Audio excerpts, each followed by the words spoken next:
Hello, beautiful soul, and welcome to the Little Reader's house. I'm the Little Reader, and you are in my house, and it is such an honor and a privilege to have you here. Thank you so much for joining me today on this very special new moon in Virgo. This is being filmed on September the 14th. So when it makes its way to you, please know that it is a timeless reading, but we are tapping into this new moon energy today across time to maximize and capitalize on the access to the void. And the reason why it's important to access the void for our reading today is because we are going into the divine feminine archetype. Archetype? Wow, so maybe like a young toddler version of the divine feminine, but archetype is what I meant to say. And with that, we are looking at three of the most famous divine feminine archetypal characters. That would be the Maiden, the Mother, and the Crone. So I have created three crews here, but here's the thing. I don't know which is the Maiden, which is the Mother, and which is the Crone. And I'm probably going to rewind that back at some point and see if I pointed at any of the right ones there, because that would be funny. But I don't know who is under each of these crews. So my guidance today was to create the crews and let your attraction to whichever crew you feel moved to follow, that is where your message is. And your message is either coming from the Maiden archetype, the Mother archetype, or the Crone archetype. So we have this beautiful rainbow moonstone egg. This is my rainbow moonstone crew right over here. Oh, and you can actually see the rainbow in there. Let's see if we can get it. I just saw it glimmering at me. Ooh. Okay, maybe you'll see it glimmering at you. Then we have my beautiful agate lady. I'm really hoping that this doesn't count as nudity, because, I mean, it's a sculpture, right?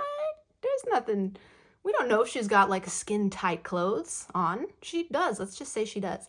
But we're gonna call her the agate lady. And she is divine feminine in a sculpture. And then we have this beautiful clear quartz. Beautiful clear quartz. Also divine feminine in a sculpture. Somehow it encapsulates that radiant, mystical, divine feminine energy. So allow yourself to be drawn to whichever crew you feel part of, and I will see you there, beautiful soul.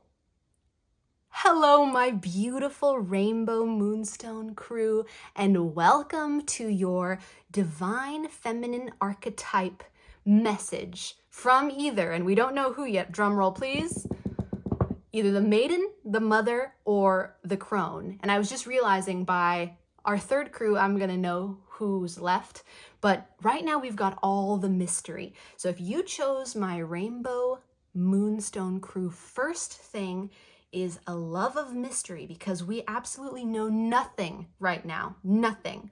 So if you feel like you are in a place where you know nothing, that could be your cue and your clue that you are exactly in the right crew. Wow, okay, rhyming. Maybe you're a poet too. Oh my gosh, another unintentional rhyme, but I love it.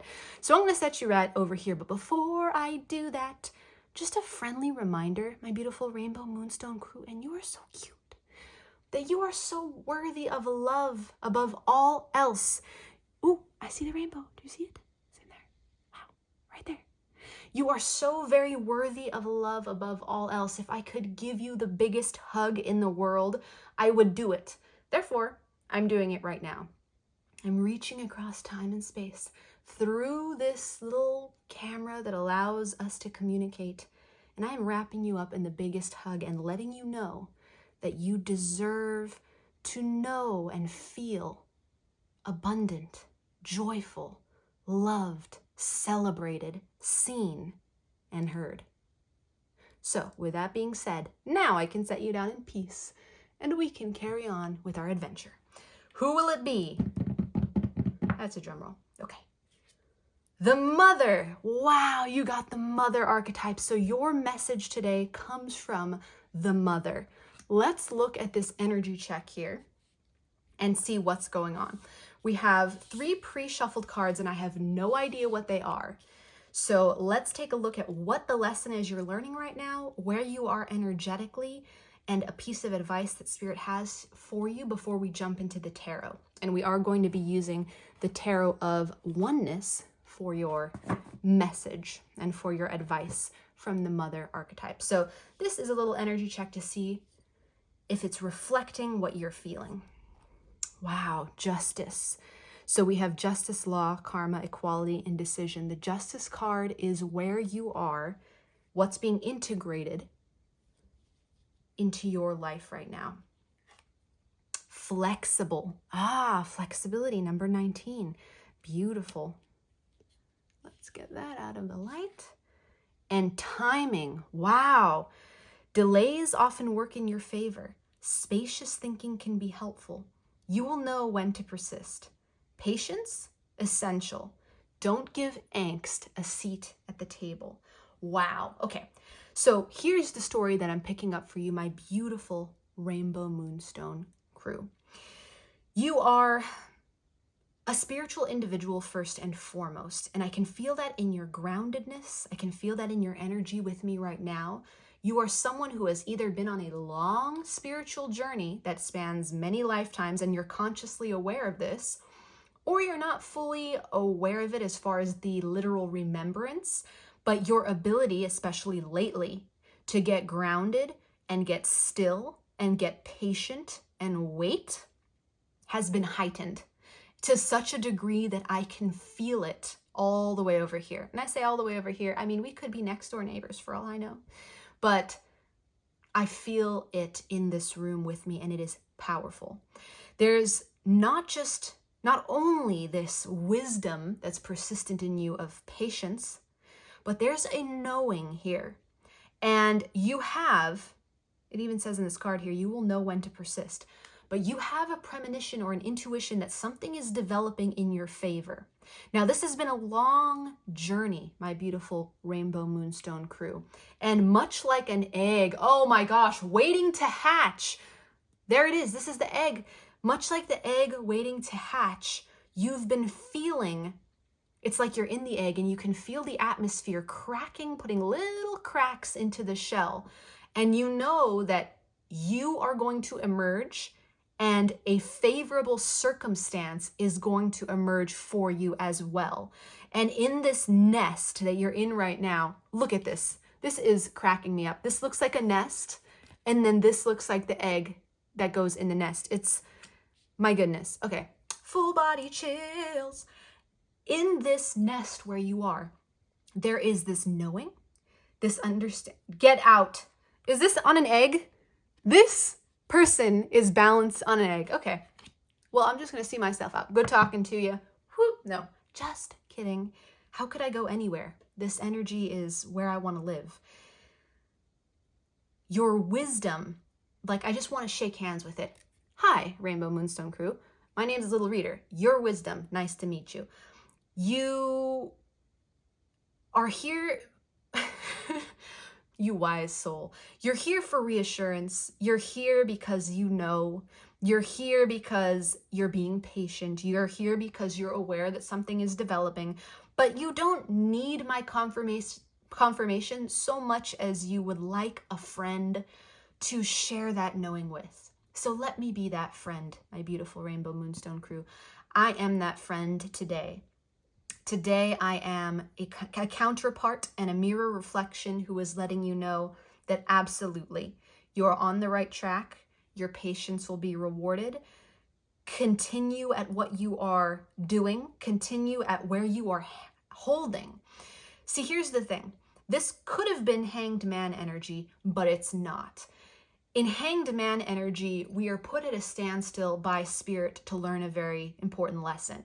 And I can feel that you were in Hanged Man energy, perhaps for months or years or lifetimes prior to this. Only you know the duration.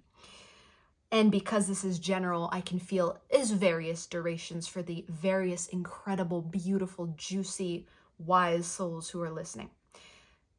You know how long it's been, but you've now moved out of the Hanged Man phase, and you are in the phase of, I have learned the lesson.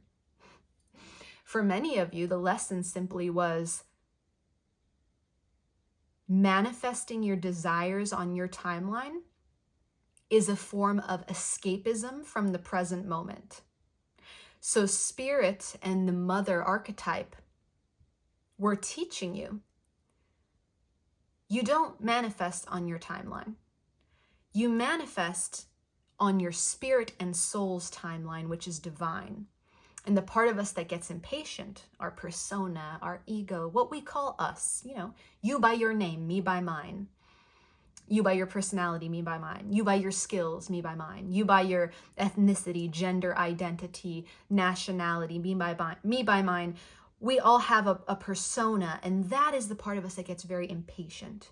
But this lesson here, my beautiful rainbow Moonstone crew, was teaching you that the persona grows and expands in times of patience.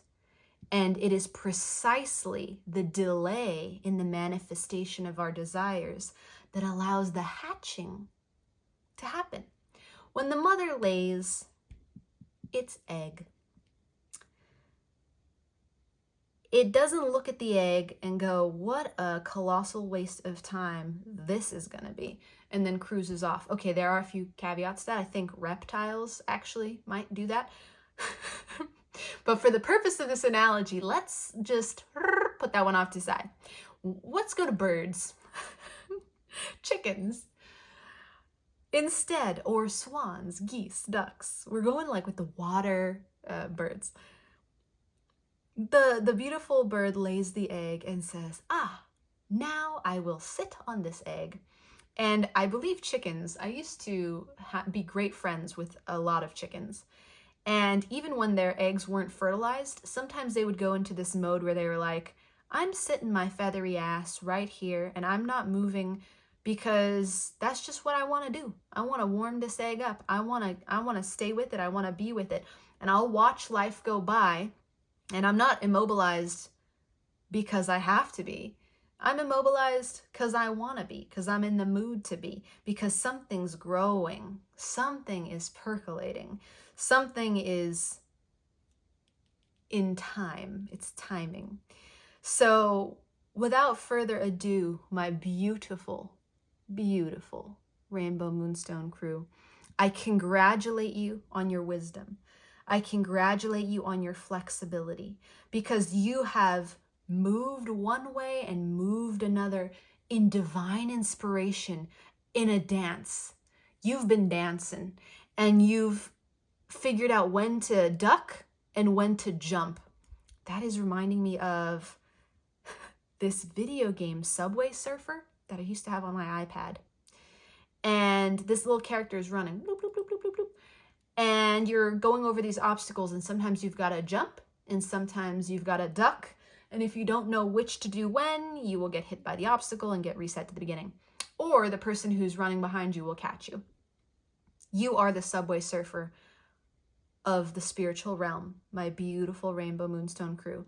And the Mother archetype is celebrating you, rejoicing for you, because you have developed the energy of the Mother in doing this. And again, the energy of the Mother is flexibility, patience, and deep knowing, deep trust. It's nurturing and nourishing something, knowing that that thing will emerge. And then the story resets. At that point, it has a life of its own, and the Mother goes back to whatever. It's like mothering, nurturing, growing, percolating, and creating. So I applaud you. I'm so proud. Let's see if there are any other messages here. There's something about a Zen garden here. Something about a Zen garden, patterns and designs, a fountain dripping, gentle water. You are a peaceful place. And to be in your energy and to hold in it is the opposite of stagnation. It is actually inspiration. So another message that Spirit would like me to deliver is for those who feel stagnant, or for those who are relating completely to being in this mode of stillness, but are wondering what the outcome of that is going to be. Spirit says great inspiration, great emergence of your truest essence. And this is not something that's going to take long. In fact, you finding this message today is like the cherry on top of the end of the process. The pearl is being released and delivered, and the flowers of the bloom are opening. Like, this is the blooming time. So expect to see the timing move like this. It's not a message of saying, keep holding on, keep doing, like, just hang in there. You're beyond that. You know what's up. This incubation has come to its close. It's the blooming time now. It's the birthing time now. So the inspiration is here and present with us. The next step is going to appear in your consciousness. It's emerging right now. There is no time other than now. So consider this a catalytic moment for the emergence. If you see it tonight, if you see it in 10 minutes, if you see it tomorrow or within a week, that's the type of timing we're talking about. It's the next step. It's the next phase. It's birth. And it's incredible what you've done. So again, the mother archetype bows, applauds, and celebrates you. Wonderful, wonderful, my beautiful rainbow moonstone crew. Absolutely extraordinary. So your egg is soon to hatch. That's funny, when I put it down, I saw cracks. Let's see if those will show. Yeah, I saw cracks there. It's like it's already cracking right now. Boop. So let me put these over here and see what else the mother archetype would like to say to you, and any advice the mother archetype would like to give you. So general statements, mother archetype, please come roaring in. How do we want to shuffle? Because with this beautiful deck, the Tarot of Oneness, I'm trying to preserve the cards in such a way that they don't bend too much. They seem to be, they have a propensity for bending. So we will do this vertical shuffle. Oh, so gently. Oh, so gently. And that's something that's coming through. When I first started with you, my beautiful rainbow moonstone crew, another thing that was coming through before I hit record was, in a British accent, why would you try to be anything other than what you are? Why would you try to be anything other than what you are, darling? So that's a question for you. Why would you try to be anything other than what you are? Maybe that's something you've realized, or maybe it's something you've been wondering about when it comes to the emergence of this thing. Now this thing, it's a general reading here, so you know what this thing is. You'll most certainly know based on the energy that I just channeled in your energy check. It could be a project, it could be working with a specific individual, it could be a manifestation of a dream, a person, a situation, a trip, an opportunity. It could relate to work. Whatever that thing is, you know it. You know it. So you may be wondering, like, is it going to change me? Is there an ego death involved here? I sense that the ego death has already happened, which is why this emergence is now. Because there have been one or many ego deaths. And now there's just this encouragement from Spirit to accept you. Oh, and it's saying that this is going to be consistent for all of the crews today. Why would you try to be anything other than you are is going to be consistent advice for every crew today. So that may just be a message coming through our beautiful new moon in Virgo. So Spirit, what's a message that you have for my beautiful rainbow moonstone crew? Perfection. Oh, and two more. We will make room. Well, let's just, why not? Bloop. And then what is advice you have for my beautiful Rainbow Moonstone crew? Wow, okay. Love it. And oh, 2 more. Okay, beautiful. Set you off to the side. Let's do, oh, okay, top card wants to come through. Okay, 2 top, wow. So we'll put these all here. The mother is feeling chatty, and I love when this happens. Don't forget, you are my beautiful mother archetype, and I'm going to pop you right over here. Bloop. And check the frame, squeeze everybody in. How's your day going, my beautiful Rainbow Moonstone? I'd love to hear about it.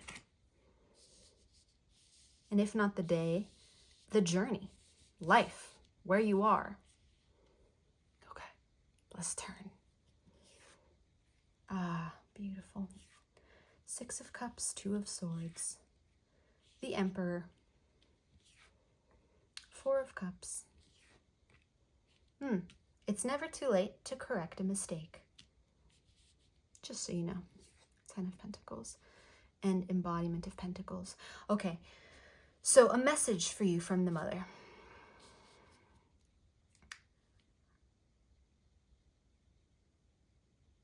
There's a reason for the past, and you will, quote unquote, get away from the past many times in your now moments and in your future. And I say that with finger quotes because the now moment is the infinite moment. It holds all. It holds past and it holds future. There's something very valuable about your past. And if you've been feeling torn between something that you used to be into, you used to love, you used to be part of, and the person that you are now, the mother would like to say to you, you don't have to choose. To integrate means to allow all parts of something to be seen and honored as part of yourself. There is no need to choose between aspects of you. This is a new time. This is a new paradigm that we are living in. This is a new dimension and a new emergence that's happening for us on Earth globally, which you are a part of, my precious, beautiful Rainbow Moonstone. You could, in fact, no, you most certainly are energetically leading the way, heralding this change and this way of being. In days of yesteryear, leaders and even spiritual teachers might have said, and motivational speakers, you've got to choose who you want to be. Choose. I don't know why we're going British with this, but you've got to choose who you want to be. And today, Spirit says, no, you are who you are. Why try to be anything different than what you are? Don't try to be different than anything. Instead, allow everything. And in allowing this integration, which you are doing a phenomenal job of with your flexibility here, with your trust, with your patience, with believing that justice and events are going to favorably unfold and trusting the timing of that, you are doing exactly right. And the mother says, yes, excellent.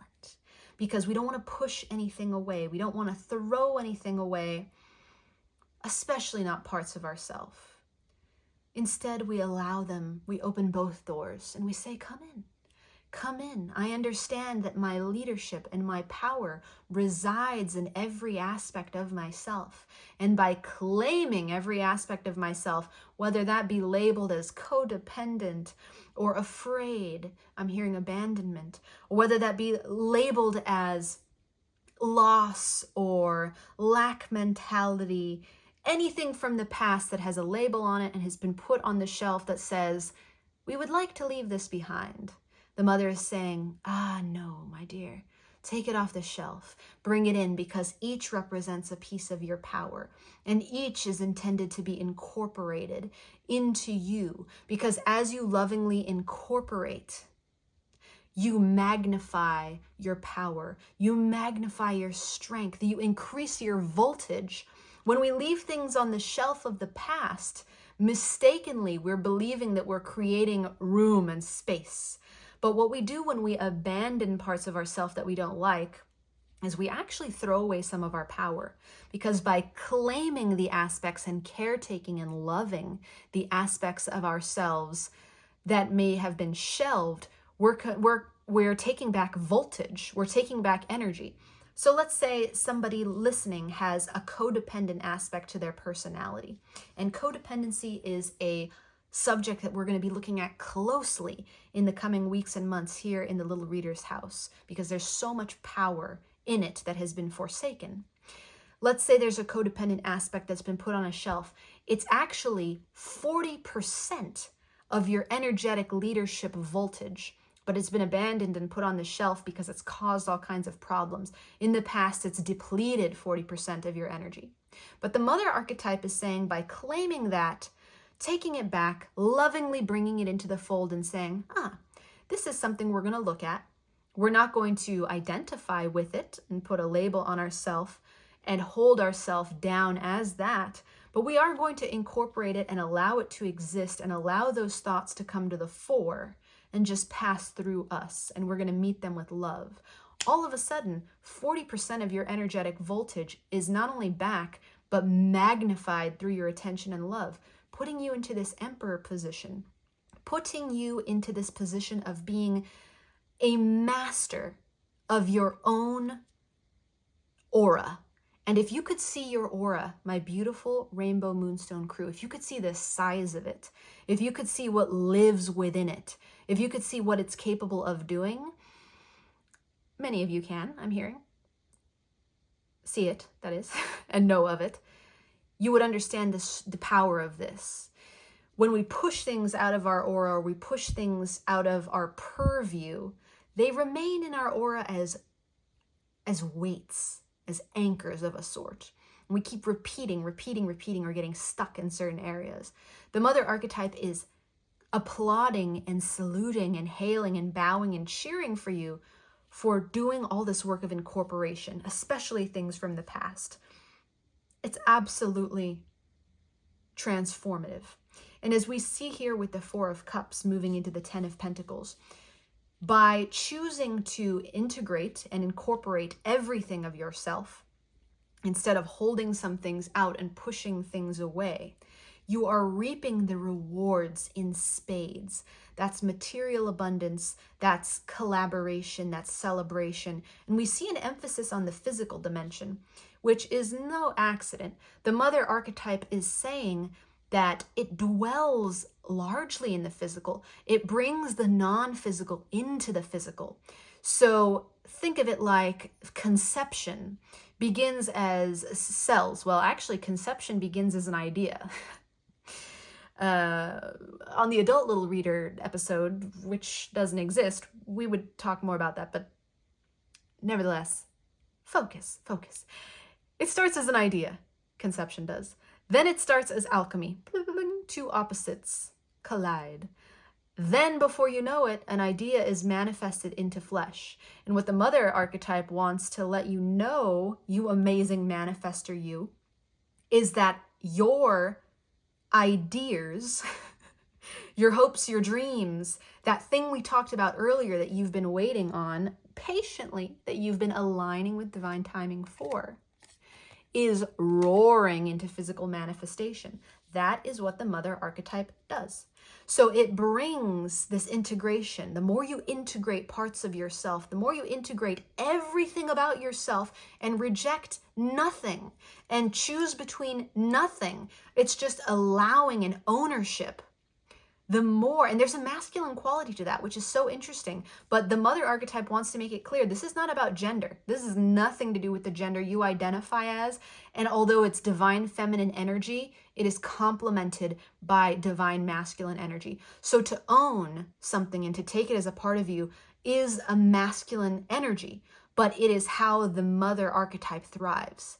So in you doing that and allowing all, you are enhancing your ability to manifest exactly what you are manifesting into the physical. For some, that will be oodles of money.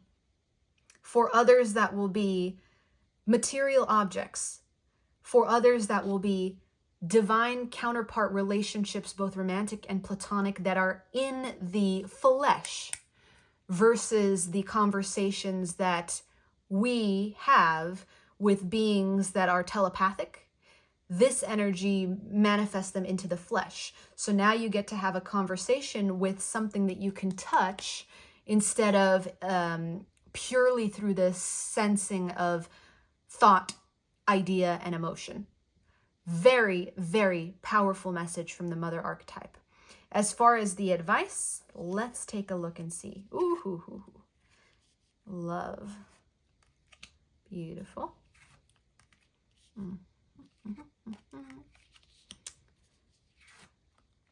Gorgeous. Gorgeous. Oh yeah, of course. So with the general readings, there are a lot of scenarios that are unfolding for my beautiful Rainbow Moonstone crew. That's you. And they vary for every individual, but the energetic is the same.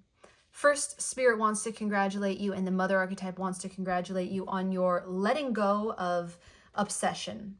And if you are at the early stage of this, please know that letting go of manifestations that you've been kind of obsessively worrying over, I'm hearing, and by worrying, I mean this as a verb, not just mentally.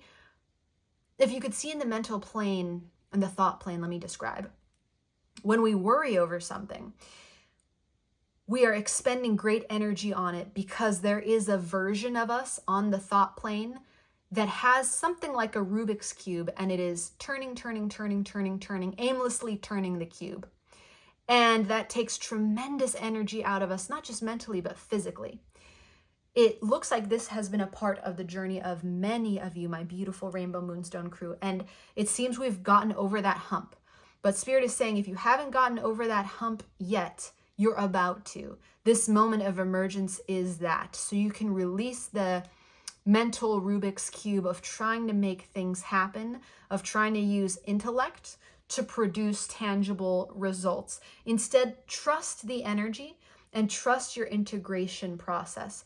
So instead, where you want to put your work, quote unquote work, but please treat this as play, is on allowing every aspect of you to be accepted and integrated. So even this obsessive part, the part that wants to go over the Rubik's Cube, and I think some of you are drawn back to, like many of you have overcome it for the most part, but then you somehow get like sucked back into this process of, but I have to create this thing, I have to create this thing, and it's almost like pulling this rope. It's like a tug of war, but I have to create it. And then the part that's letting go over here is like, no, we can relax. And then it's like, no, we have to create it.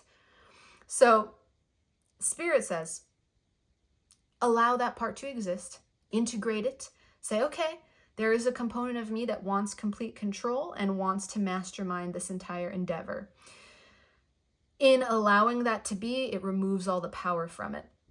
Instead, understand that dipping into your truth, dipping into your you-ness, dipping into acceptance, focusing on your inner light is the catalyst to the manifestation process, is the catalyst to your next level up. And with that comes immense emotional fulfillment and an intellectual reset.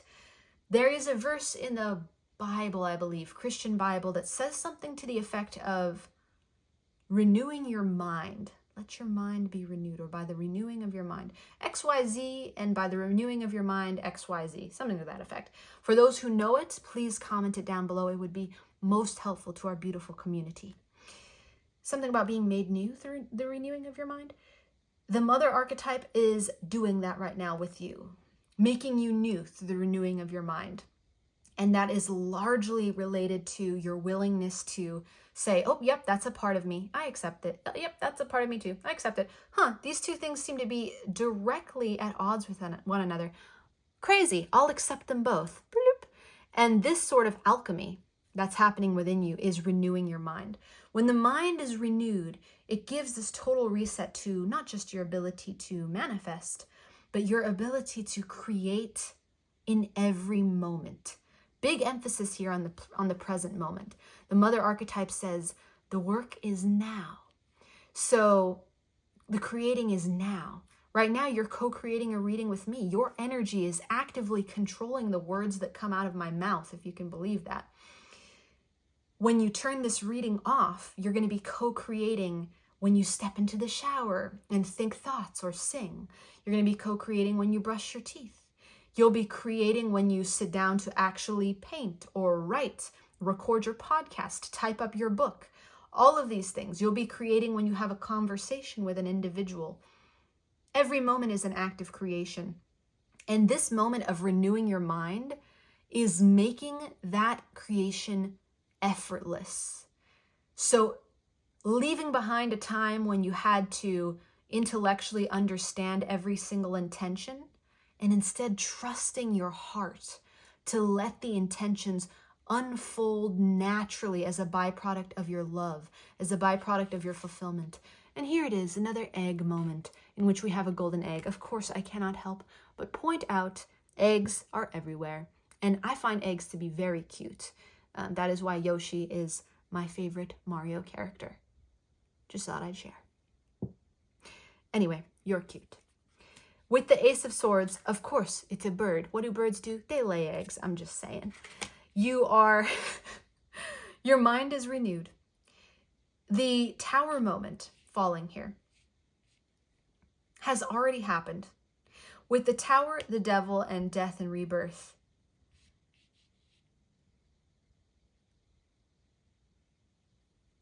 I can feel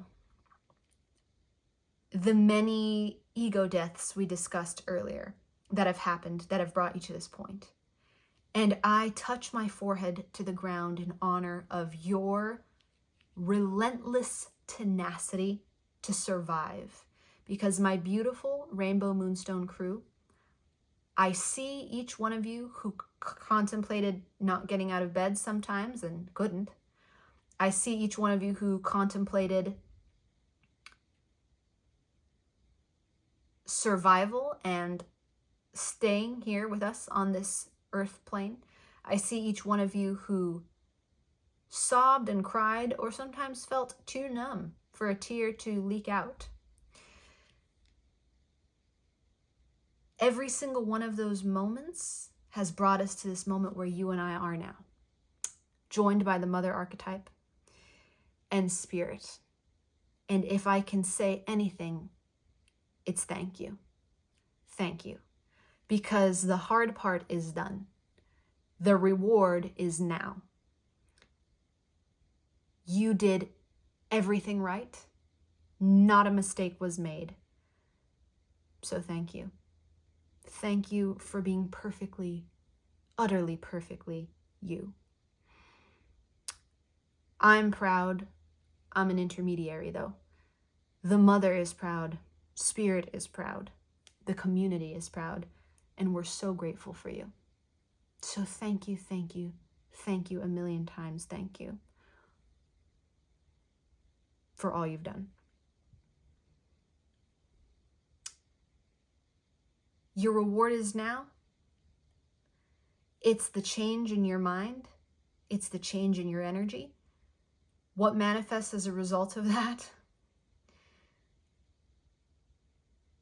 Just know. You're wonderful at knowing, so you already know. Know that job well done. And of course, we will repeat this cycle many times in our earthly lives. And that's part of the joy of it. But the Mother, you've leveled up in your ability to work with the Mother energy, to be part of the Mother archetype, and the Mother honors you for it and is delighted for it. The last thing we're going to do is a fun little something that my mother has given us the opportunity to do today. We are working with the illustrated Crystalliary. It comes with this cute little deck of cards. My mother gave me this book specifically for this moment, although she didn't know it at the time. We are going to look at a crystal that the Mother archetype would like to guide you to to work with. Right on top here. Envision the future. Precious opal. Beautiful. That's on page 189. Nope, 139. Hard to say.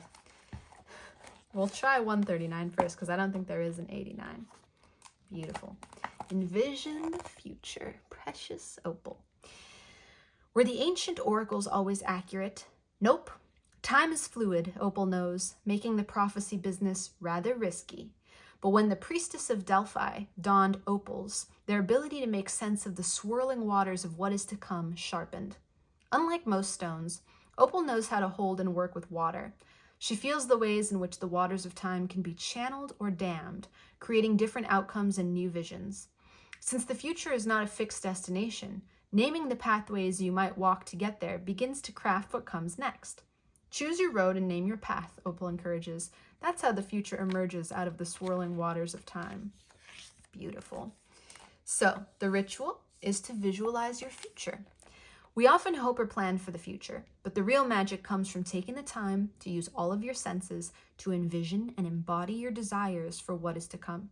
Identify something you are wanting to move toward in your life. This could be in your career, your love life, or your home life. It might be a trip you plan to take or something you are creating in the world. Now, spend a few minutes getting quiet. Instead of lists and ledgers, envision your future. See it in your mind's eye. Walk yourself through a day of that future, noticing all the details. Now, overlay texture, scent, and sound onto this vision. Making it real to you is the first step in making it real in the world. Finally, the fluidity of becoming. Most opals are not actually crystals. Crystals have a regular arrangement of atoms, whereas the majority of opals are amorphous, having no regular internal system. Precious opal is the exception. In this stone, flow has found a stable structure. But precious opal remembers the freedom that comes from having no pattern. She knows that fluidity allows you to find your way out of the ruts of daily life so you can explore new ways of being, alternate futures, and new possibilities. Do you let yourself break out of daily patterns? How does it feel when you do? A rhythm becomes a habit when we can no longer hear the music. That is Sharon Weil, Changeability, How Artists, Activists, and Awakeners Navigate Change. Absolutely beautiful. So my beautiful Rainbow Moonstone crew, I'm sending you all the love I've got. If you enjoyed the video, please like it. Please comment down below your journey. If you'd like a key to the Little Reader's House, subscribe and come back anytime because I'd love to have you.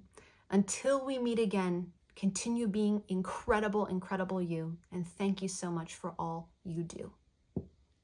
Bye for now.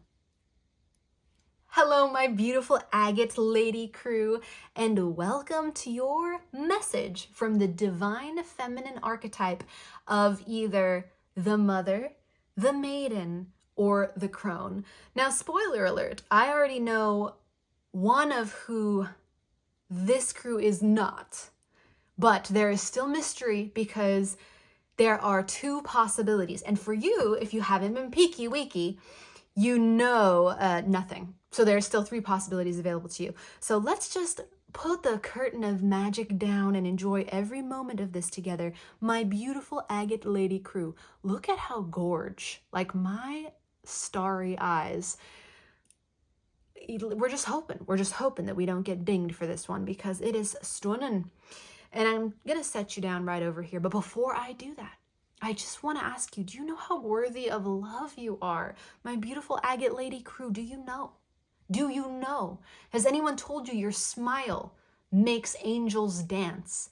Has anybody told you that when you put a hand or an arm up against another person or give someone a hug, you're lighting up the cosmos? Has anyone told you that when you look in the mirror and send love toward yourself, you are actually raising the vibration of the entire universe? Has anybody told you how worthy of love you are? I'm just curious.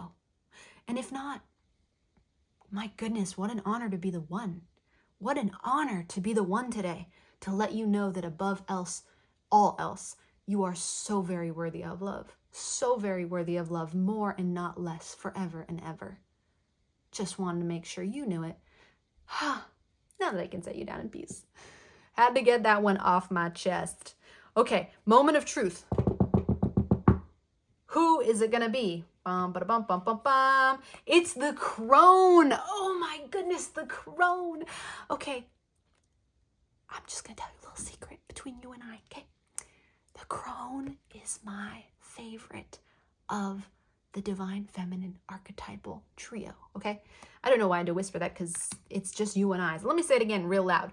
The Crone is my favorite of the divine feminine archetypal trio. I don't know why that is, and it hasn't always been that way, and it may change again, but as of most recent recall and energy and memory and my most recent spiritual activations, the Crone is where it's at, baby. So with that delight, what an honor to be sharing, and how incredible that the Agate Lady, my beautiful Agate Lady crew, goes with the Crone. That is remarkable and beautiful to me. This was all chosen at random, so I didn't even know which card was going down when I chose the crystals and when I chose these pre-selected energy check. I have no idea. It's all a mystery to me, and I love that for us. So I'm putting the Crone right over here, and I don't, the accents are really flowing with you, so maybe you're from Europe, or maybe you're not. I don't even know what accent I'm doing, but I love you. So there's that. So we've got here in this energy check just to see. Oh, I got to deliver a message first and foremost. It came through with we're going to spoiler alert it, with the mother crew who was right before you. You're my beautiful Rainbow Moonstone crew was the mother crew. So the message that came through for all crews is, why try to be anything other than what you are? Why are you trying to be anything other than what you are? Just a question, something to meditate on. It's applying to every crew today. So whether you are going through all of them, which is incredible, gosh, I love that, or you honed in on what's for you, or you tried somebody else and you're like, I'm feeling the Agate Lady more. However you got here, it's a question for you to ponder. Why try to be anything other than what you are? Why are you trying to be anything other than what you are? Something to think about. So that comes through first. Next we have, oh my goodness, your energy check. Oh, I knew this was going to come through. It came flying out of the deck when I was shuffling for you, my beautiful Agate Lady crew. And I put it back in there, shoved it back in there, and I was like, don't do anything preliminary. I don't want any spoilers. I don't want to know. I kept shuffling, and then, beep, here it is. And exhaustion. Oh, gorgeous. Okay, so here is the energy that's coming through. You've got the devil as the lesson that you're learning with addiction, ego, control, restriction, and materialism. We've got imagine as the energy that you're in, this beautiful, glorious mental energy. And we've got exhaustion. This is advice or a piece of information from the Crone archetype to start. Overload, overwhelm. Press the reset button and prioritize restoration. Your work will wait for you. Amen to that, baby. Mental energy is all a flutter and agog. That's what we're saying? Or is it? Yeah, a flutter and agog. And Twitter is coming through too. So maybe you tweet. Are you a tweeter? My beautiful Agate Lady crew. Are you tweeting? Are you in the Twitter sphere? Are you messaging on the social medias? Are you doing work that involves other people? There's immense amount of mental energy being expended here that is leading to mental burnout, or we're there. Welcome to mental burnout. Spent a lot of time in that place. It can be fun, but it's pretty fun when we finally move out of it too.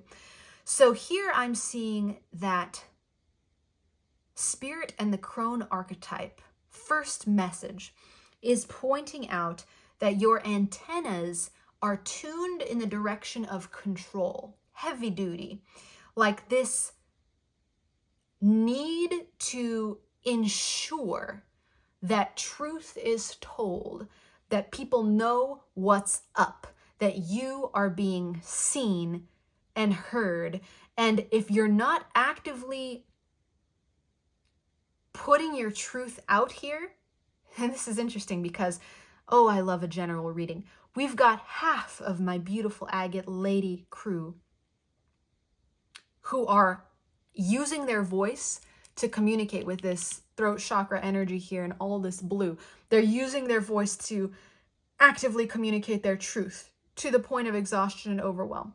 Then I've got the other half of my beautiful agate lady crew who are using their mental voice, but the mouth is not opening or the fingers aren't typing to communicate anything. And in both cases, it's achieving the same end, which is this blockage in the throat chakra, which comes from either overexpression or underexpression. Oh, the beauty of this paradigm that we live in, this physical third dimensional reality that you and I are sharing, is that two extremes, when taken to the furthest poles of their polarity, end up becoming the same obstruction. Anything taken to the extreme in either direction ends up becoming the same. I mean, both sides reflect the same blockage, the same wound, the same pain, the same lack, or the same surplus. It all comes back around. It's like that infinity symbol. Where we want to be is in that sacred middle zone, that middle zone where we're doing just the right amount, not too much, not too little.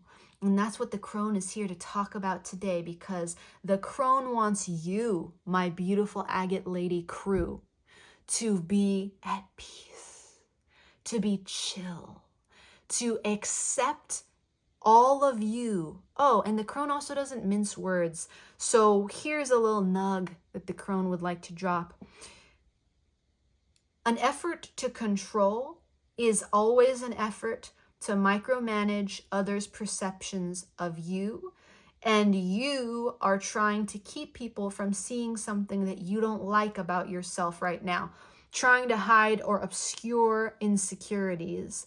The Crone is saying, forgive me if there are children listening, fuck that all the way to the ends of the earth. We live in our insecurities. We sip dirty martinis with them, evidently. And as we gargle our witch's brew, we throw our head back and laugh in complete and total acceptance and serenity of everything we are and everything that we are not. We do not mask. We do not hide. Instead, we flaunt that which we are, but we do not try to control anyone's perceptions or help anybody to understand. We simply bask in our usness, even if we bask all by ourselves. Woo! Okay. Go Crone. And this is why I love the Crone archetype, because we don't waste a word, dearie. We make every single one count. And again, there we go into some kind of European accent. I don't know where it's coming from. And maybe there's a lot of lore with the Crone. Actually, there most certainly is in Europe and in other parts. It's all over the world, honestly. We got a lot of Crone sub-archetypes in there. So, reeling it back in, let's take whatever else we can from this energy check, and then we're going to dip into the tarot, and we're going to get messages and advice, and then close with a little something special. When it comes to this energy, mental energy that's being expended to the point of exhaustion, the Crone says you want to be seen as good. And the Crone in spirit, and I just throw myself in there, even though I am merely an interpreter, are saying you are so good.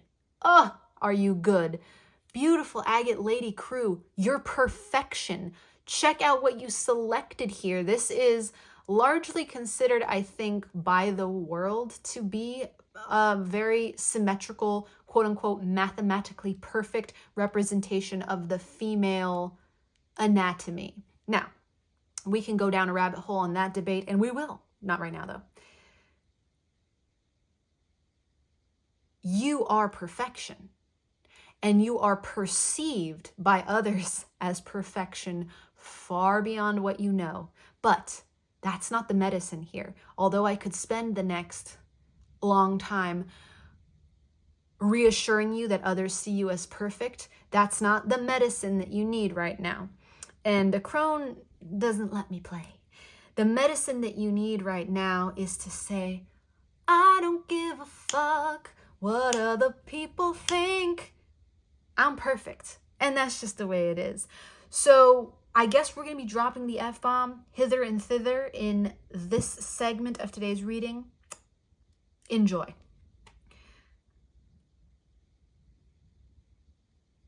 You're perfect in your genius.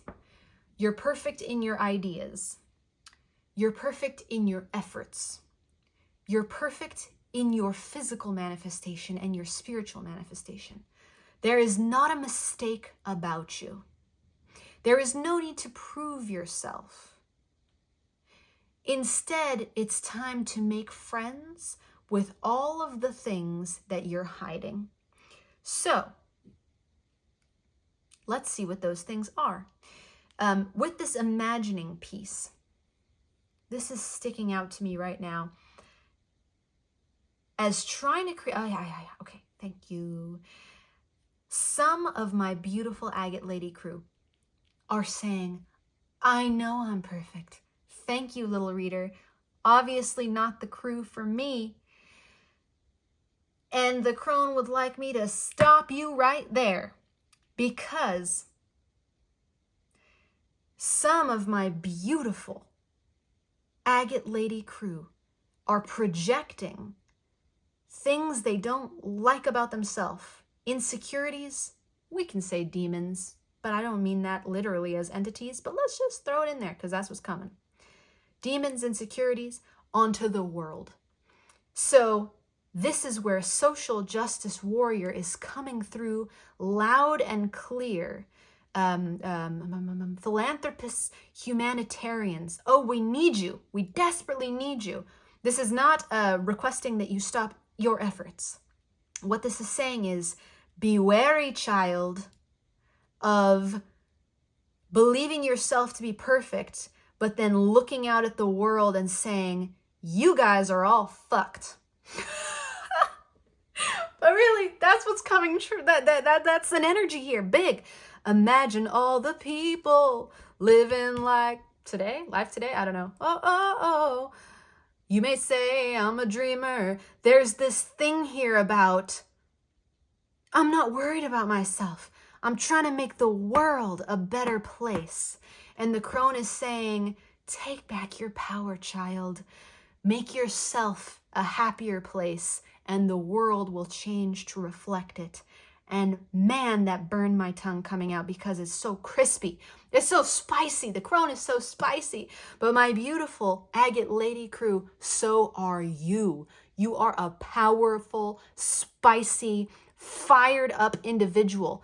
Now what the Crone is saying is, let us redirect the flames of purification away from correcting everybody else's problems and the world's issues, and maybe your friends' issues, and your family's issues, and maybe your kids' issues, and your partner's issues, and anybody else's, people on the internet's issues. Issues is like really the word. What you're seeing in them that you want to fix is simply a portal to something that exists within you that we're not seeing, we're not looking at, and we need to be looking at it and loving the living life out of it. And then everything melts to change it. Okay, Crone's going to go a little high level here, but let's just go with it. Crone is saying, this is a dream state, albeit a very dense one. And the Crone would like to remind the doers of this world, because my beautiful Agate Lady crew, you are one of our most important moving pieces in this world precisely because you're a doer. But the Crone is saying much of that energy is wasted. Much. And again, she doesn't mince the words. And this is not how I would say things. I don't know why I'm saying that, because got to protect the little reader ego, evidently. But the Crone says you're wasting your energy. She would go as far as to say 90% of it, because you're in a dream state trying to change the dream from the outside. Like, let's say you're running around in a dream and you see you're in a very stressful environment. So you go running around to all the dream characters and saying like, you need to chill. You need to fix your situation. You need to do this. You need to do that. Because like, we got to make this peaceful. And the crone is saying in a dream, the solution to that is to center yourself and make yourself peaceful. And all of the characters suddenly mimic to mirror you. Because in a dream, we see how quickly the bounce back is. But this is also a dream, the crone is saying. And it's not to diminish the reality and the intensity and the truths that we feel in this dream. It is not to diminish that at all. It is simply to say it's even that much more important to become the mirror ourself, so that our environment matches that, instead of try to change the environment. Because the crone is saying secretly there's a desire to come to peace within, but it is being done, doing. The doing is happening in the external, and the doing needs to be happening in the internal. And Celine Dion is belting out All By Myself in her voice, yes, but also in my head, all by myself. And the crone says it doesn't matter if you end up all by yourself. Just like, yo, it doesn't matter if you end up all by yourself. This is a big deal. The crone is all by the crone's self. The crone spends time solo pretty much all the time.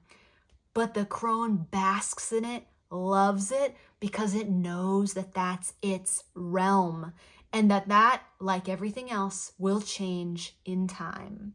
But there comes a time when we must be lonely and accept that we are in solitude, making internal peace with ourselves to eventually emerge. This time is the time for being with the self. And evidently, what's being illuminated here through the crone's voice is that the desire to do and the desire to change the external world and change the way people think and change the way people behave and express our quote-unquote truth to people so that they can do something with it is really running away from being alone with the self. And the end result of that, which is already happening, is exhaustion, is burnout. And guess what? That will make you end up alone with yourself. There's no escape, the crone says. So you can either show up and be with yourself exhausted, or you can show up and be with yourself full of energy. But the imagining that needs to happen now is solo dolo. It is imagining how you can be at peace with yourself within your own mind. That is the crone's message today. Caca! Like, woo, you know? Woo! Well, that got me fired up. Did that get you fired up, my beautiful agate lady crew? Because, wow, spicy stuff going on here. So let's bust out the tarot. Thank you for that, crone. Can't wait to see what you're going to do next. I'm not going to tell you how to be, but, you know, feel free to be a little, like, more loving with your delivery. I'm just saying. The crone has a great sense of humor, so I feel safe saying that. But I also know that, I'm going to need a sense of humor. You and me both, baby. We're all going to need a sense of humor to get through this. Our card's reversed in here. I see this one is being reversed. But nobody else appears to be reversed. Interesting. Okay. We will not be reversed. So how you doing, my beautiful, beautiful agate lady crew? Let me know. Drop it down in the comments. Love to hear your thoughts thus far. This is pretty both entertaining and enlightening for the little reader here. So if it's having a similar effect on you, I love to hear it. The crone is not afraid of being combative, and that's kind of refreshing, I will say. And I get the sense that you're not afraid of being combative either.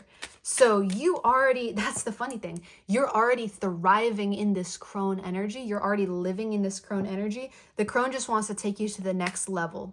What are you? Okay, so we did reverse these somehow. I do not know what's happening. I thought I just checked and they were all upright. Yes, this is the trick. So if you're thinking to yourself, I'm not afraid of me. I'm ready to combat and confront and take on anything. Then you're exactly in this energy. And the crone is just saying, all right, I'm just leveling you up then. I'm just leveling you up with a little challenge because I know you love it. So give us a message, crone archetype, for my beautiful, beautiful agate lady crew. What do you got to say? What else could you possibly have to say? And then we'll take some advice. So in a message first, please. Message first. Okay. It's interesting. I get the sense that the crone has a lot to say, but doesn't need a lot to say it, which is interesting. And then the advice, please. Thank you. Ooh. Yeah. Oh, okay. Interesting. 4 and 4? And nothing else? Okay, 5. 6. I need a lot. That's the difference between me and the crone, is that I, the little reader, need a lot. Well, don't need, maybe, but really like. More is more is more in this house. So, here we go. Let's see what the message is. 6 of Swords. The Moon. 7 of Wands. And the Emperor. Whoa! The Emperor came up in the message for the Mother archetype as well, which is fascinating because it reiterates and re-reflects this concept that the divine masculine is ever present within the divine feminine archetype and vice versa. Fascinating. So I'm being compelled to overthrow the advice as well because I think the whole picture goes together. Art, which I believe is formerly Temperance. 9 of Swords. 2 of Cups. 2 of Discs, which should be Pentacles. Strength, which is lust, repurposed as lust for the Thoth Tarot. And that's interesting. And Ace of Swords. This is interesting because with the Devil card coming up here, I always feel like it's coming through already. So let's just start out with this message.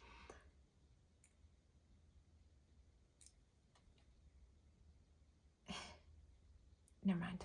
I'll wait. I will wait. But don't worry. It's going to come out. So the crone says, yes, the crone. So the crone is the reason for the message that was disseminated to every crew. Why try to be anything other than what you are? That was the crone. And the crone insisted on that being delivered to the Mother and to the Maiden as well. But it's strongest, it's very strong. Maybe not strongest, but it's coming through very strongly because this is the crone's own domain that we've set up in honor of it. So we're getting that message ultra strongly. But why try to be anything other than what you are?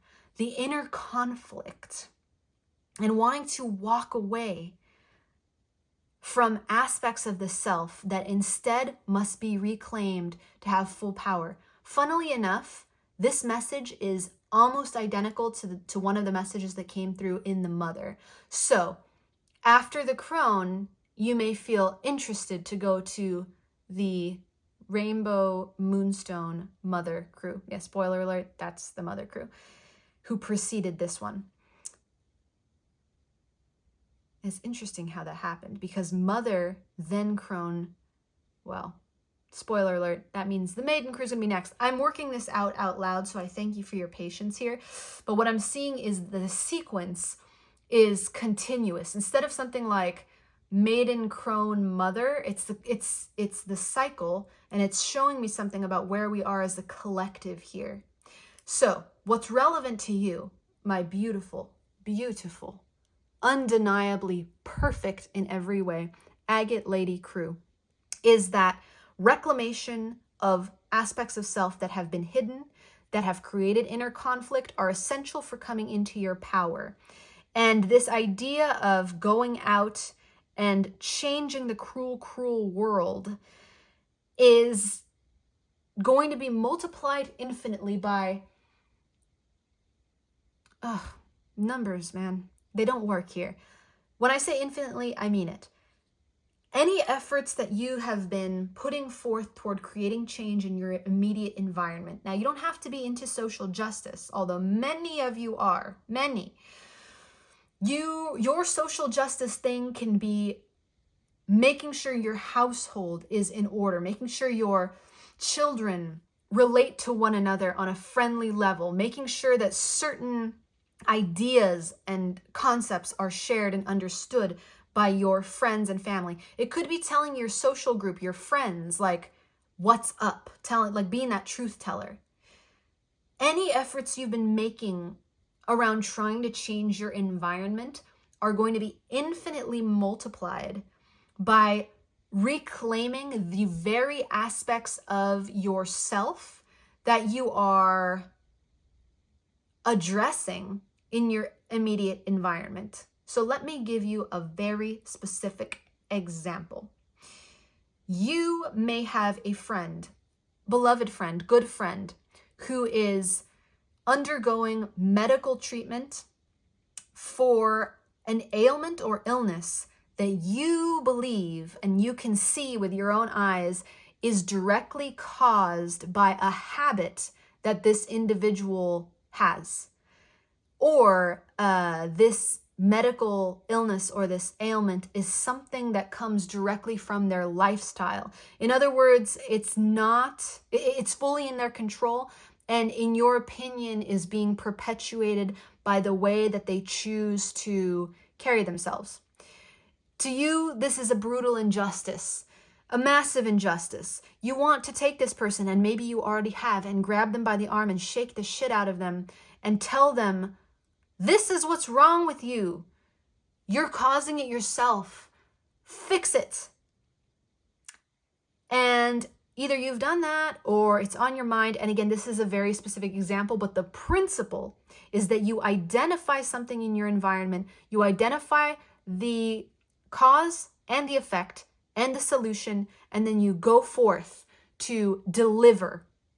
Only thing here is that the crone who loves this, by the way, this is quintessential crone energy, to be a truth teller and lay it out and say, look, home slice, you're fucking up 9 ways to Sunday, and let me explain how.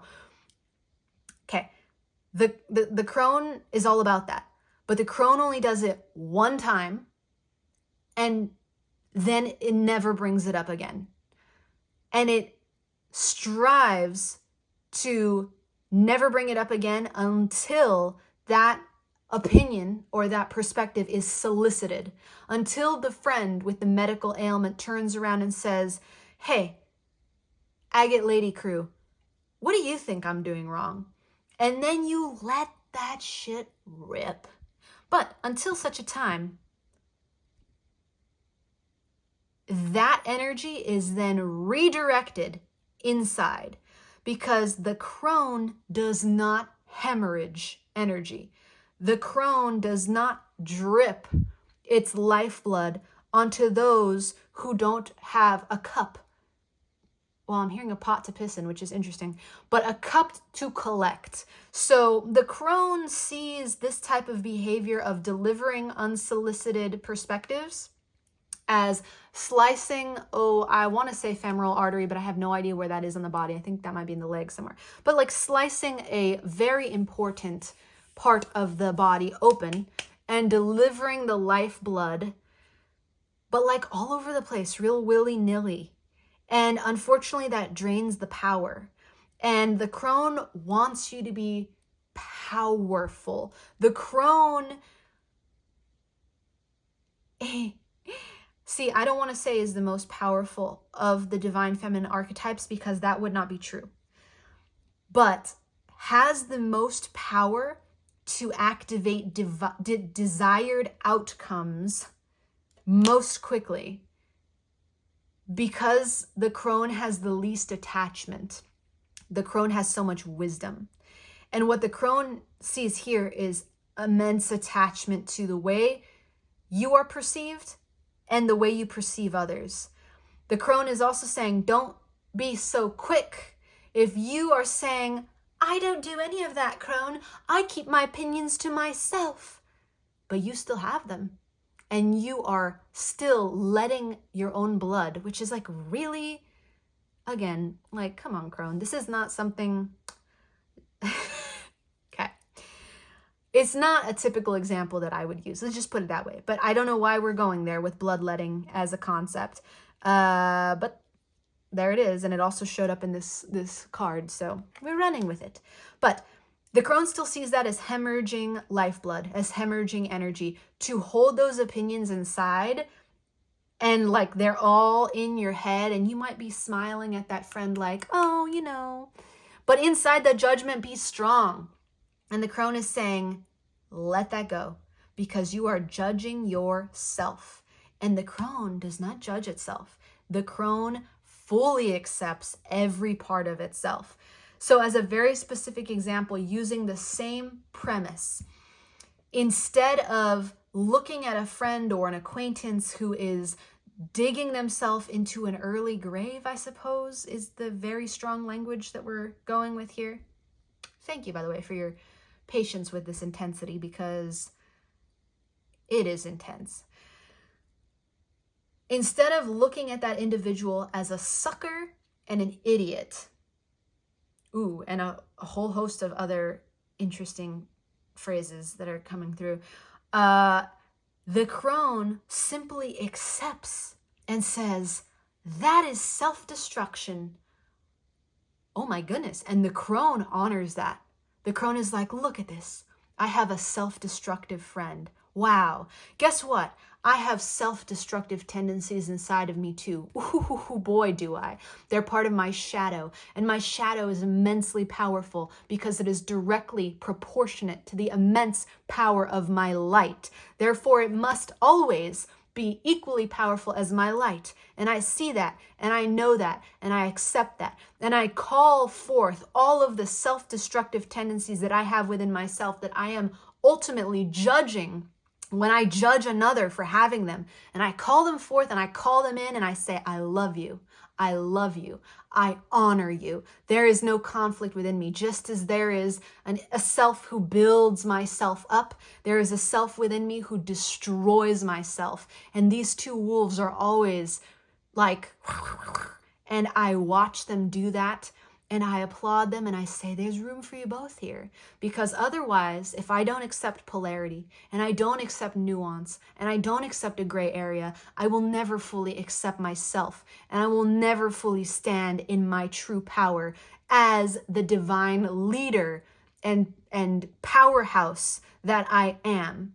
So I refuse to judge myself and I refuse to judge others on any basis, or I limit my own power. Wow.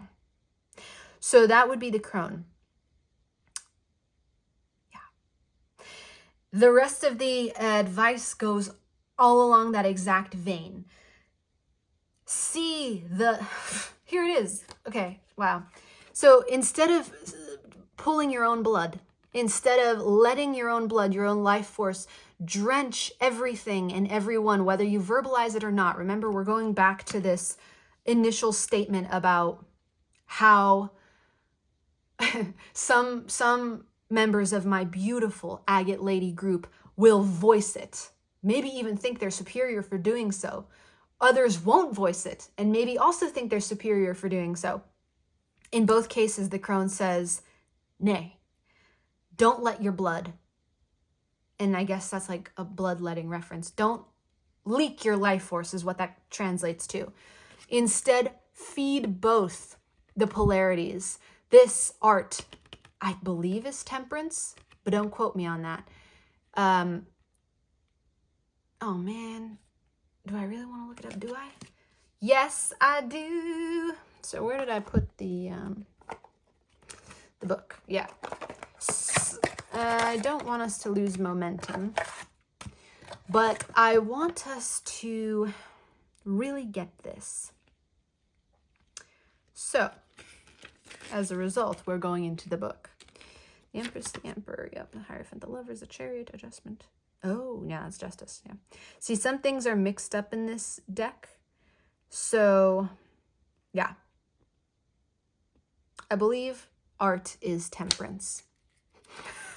There's another place to look. I know there's like multiple sections in this little book. Yeah, art, formerly called temperance. Okay, great. Woo! Just had to fact check myself.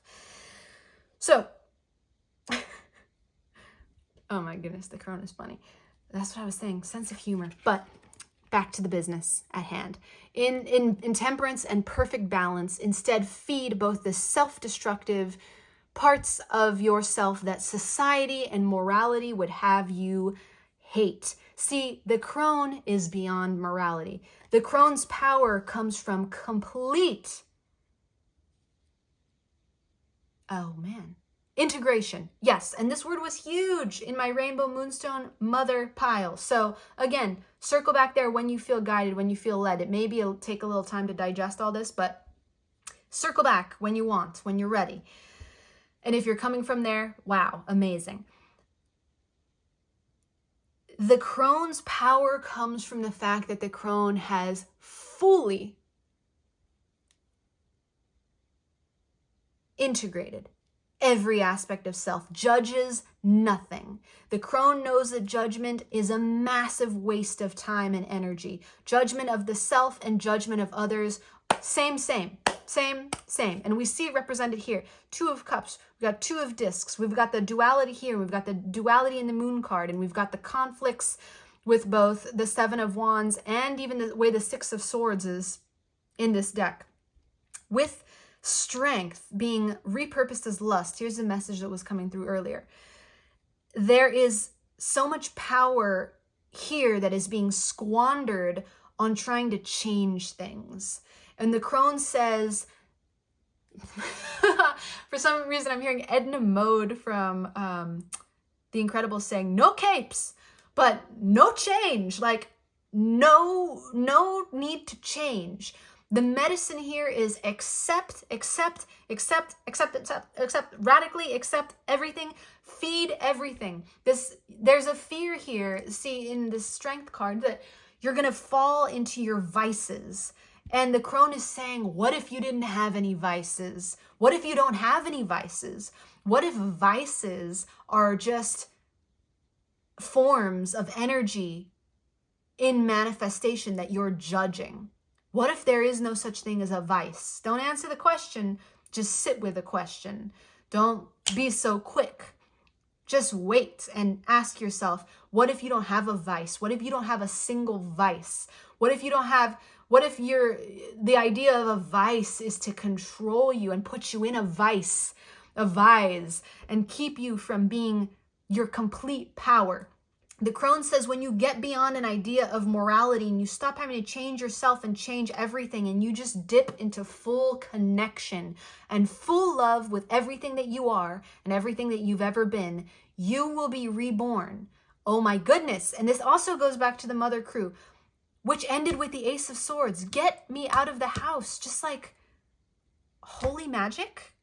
Sometimes I do feel like, yeah, everything and nothing, and it's wild. Anyway, back to us.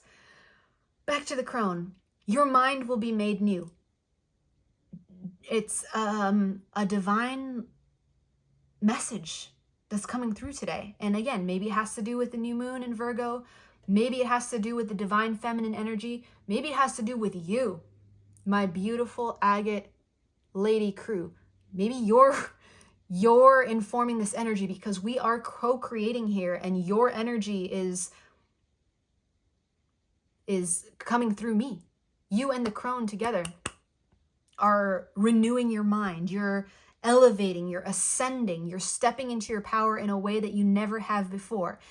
And it needs to be on this foot of, I will not judge myself or anyone for anything. And that includes when I catch myself judging myself and anyone and anything.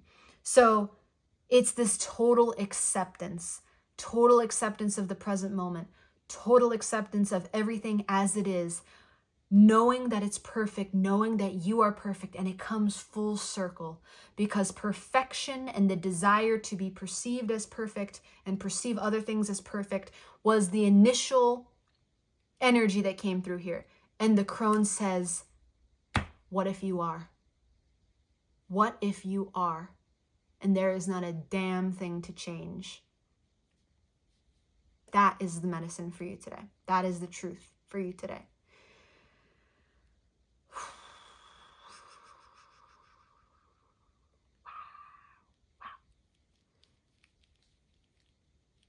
So,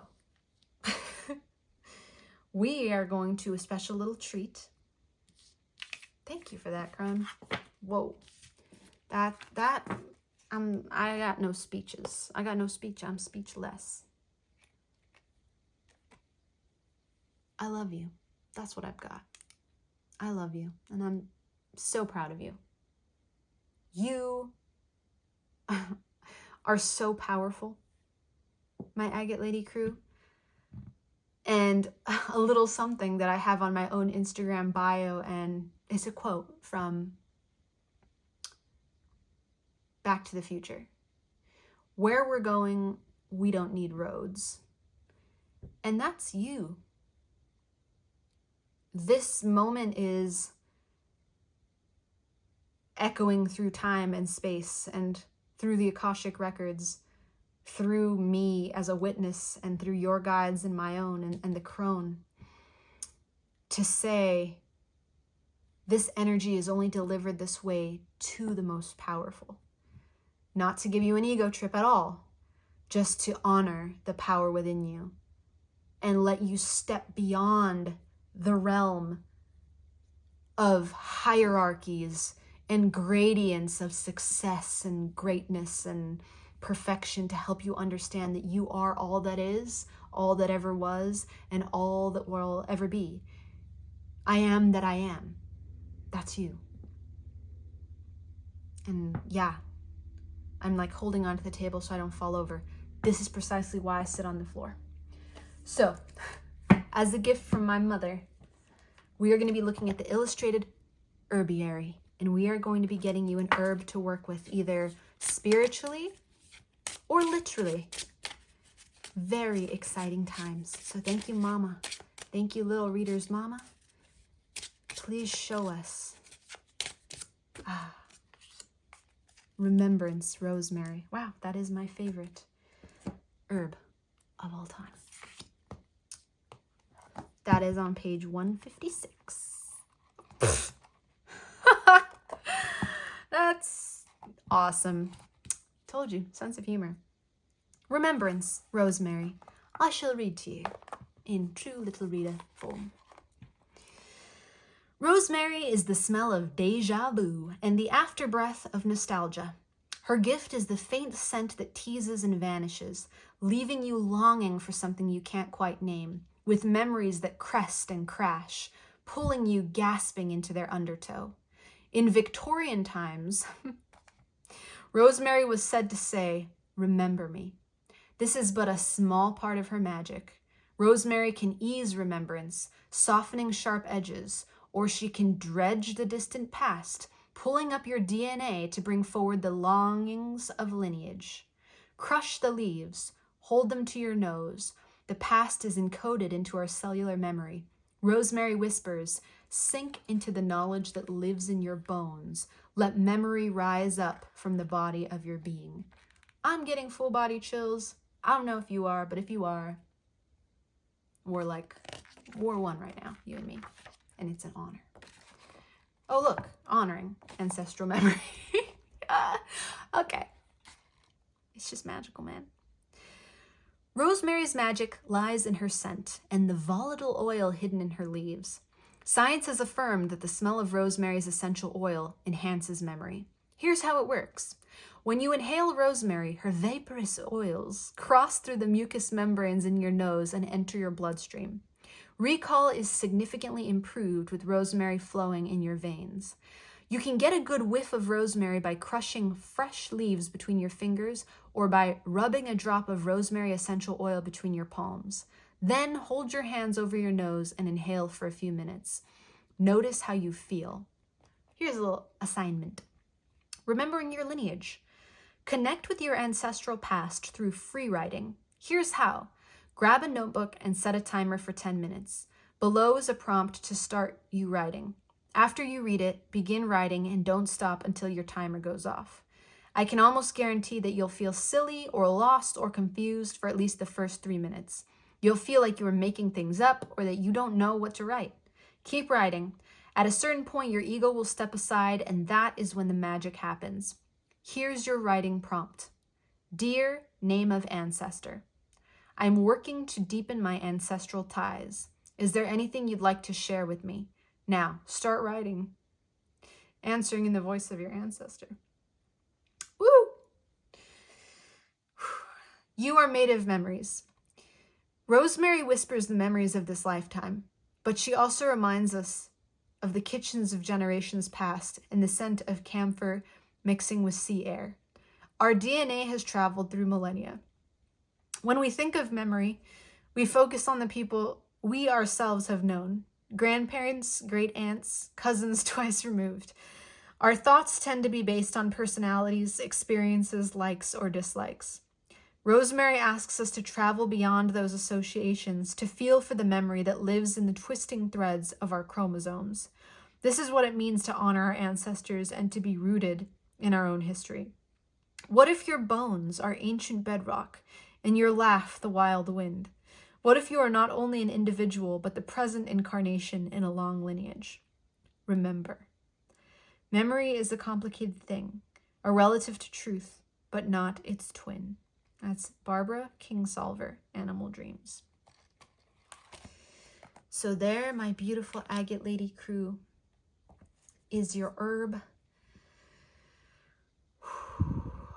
What a powerful moment it has been in time with you. There are tears rolling down my cheeks at the activation of this energy within me, and I pray that it has been equally powerful for you.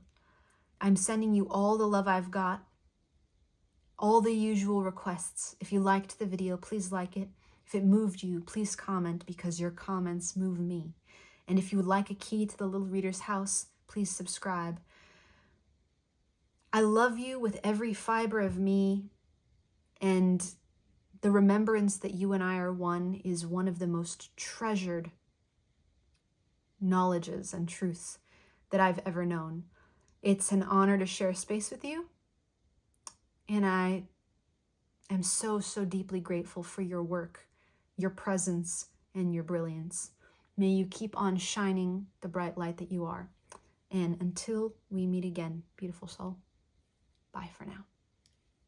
Hello, beautiful soul, and welcome to your reading on the Divine Feminine Archetypal Trio message for you from either the Maiden, the Mother, or the Crone.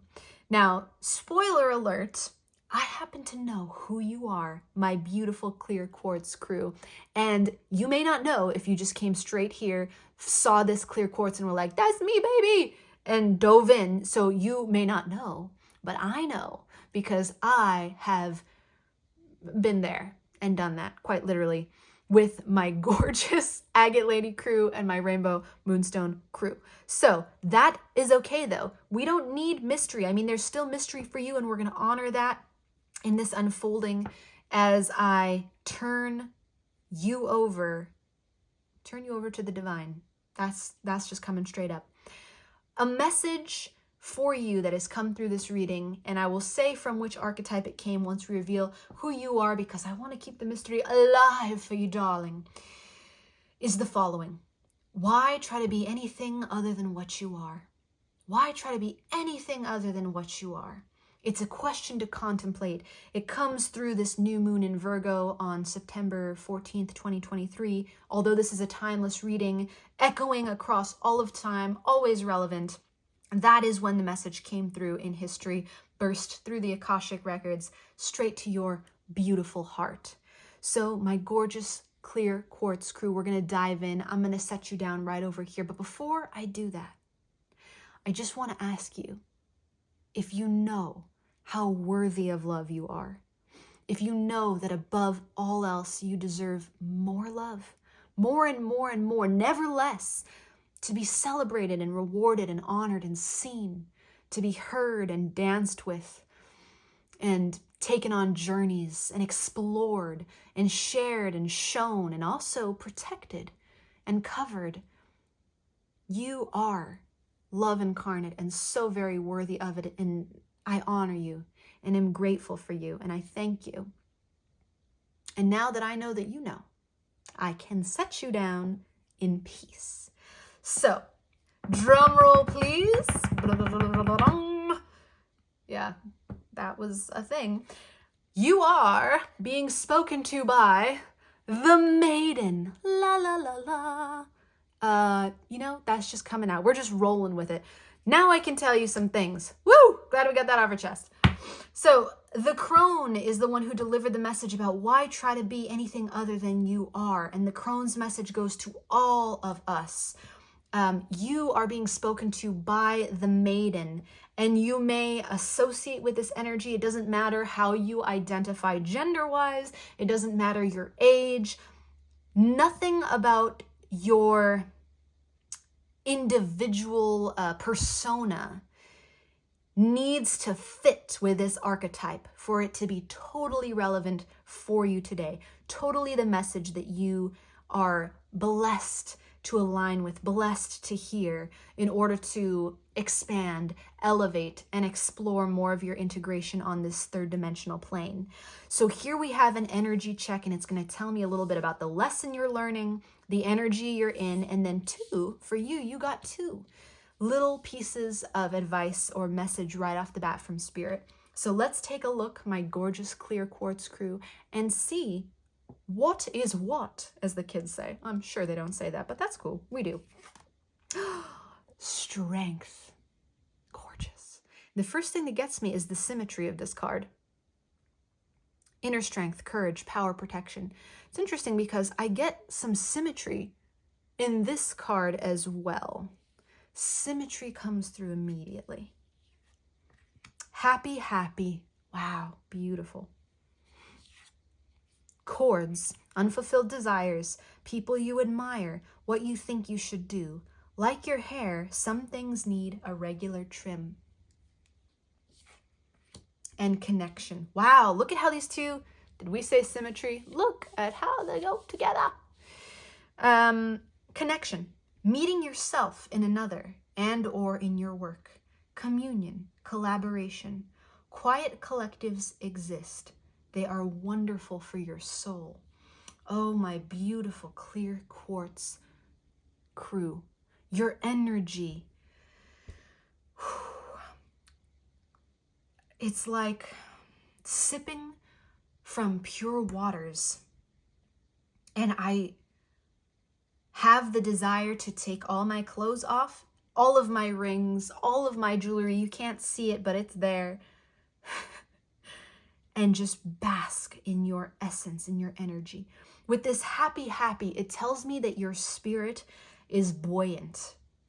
And that even in your strength, which is anchoring you so powerfully and allowing you to stay hopeful, is what I'm hearing. This is all about hope. You still ascend like these balloons. Like you're anchored to the ground, you're grounded. My beautiful clear quartz crew, just like this quartz. But just like this quartz, you're also full of hopes, full of desires. One of my favorite words, potentiality, the ability to fly and soar. You are, I'm hearing you are the best of us. And it's not that you're superior or inferior to anybody else. That is not what this turn of phrase means in this context. You are our better angels in that you allow yourself to hold space for possibility, for miracles. You are trust, you are grace, you are the individual who can see everything going awry in a room and say, that's okay. They're gonna get it, they're gonna get it. I can see how they're about to get it. And look, they just figured it out. And look, there's gonna be harmony. Like, all we gotta do is just wait it out a little bit, and there's gonna be harmony.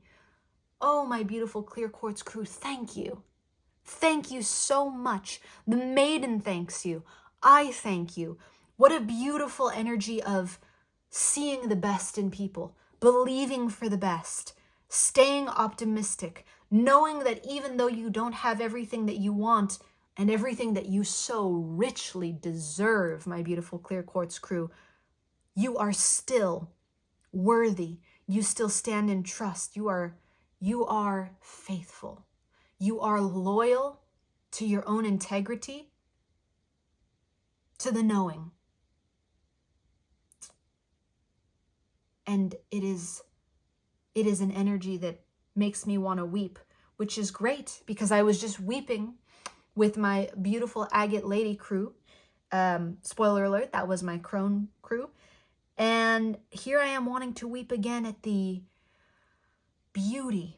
I must say, every crew has made me want to weep at the beauty and the wholeness of the divine feminine archetype and the range and breadth and depth and lightness, the spectrum and the scope that it reaches. It is that it is. There it is. Just is. Whew. Okay, what else is coming through these cards for my beautiful clear quartz crew, spirit, and maiden archetype? The message, just keep hoping. Keep standing in that faithfulness. Keep that smiling face. There is nowhere to go. There's nowhere to be other than where you are. And you will be rewarded by your faithfulness. Your pure heart is your wealth, and it is your magic. And your desire to share, to give love, to bring out the best is seen and celebrated by spirit across the multiverse. We're not even going uni at this point. We're going multi. There isn't a soul in consciousness that isn't benefited by your lightness and your levity and your hope and your dreams and your strength. And like this lion, there is an incredible wisdom to you, my beautiful clear quartz crew. It's not like you're naive over here and you haven't seen things, because you've seen things and you've known pain. But in the face of it, you smile. In the face of pain. And it's not a smile like a grimace. It is a smile like peace. It is a smile like acceptance, love.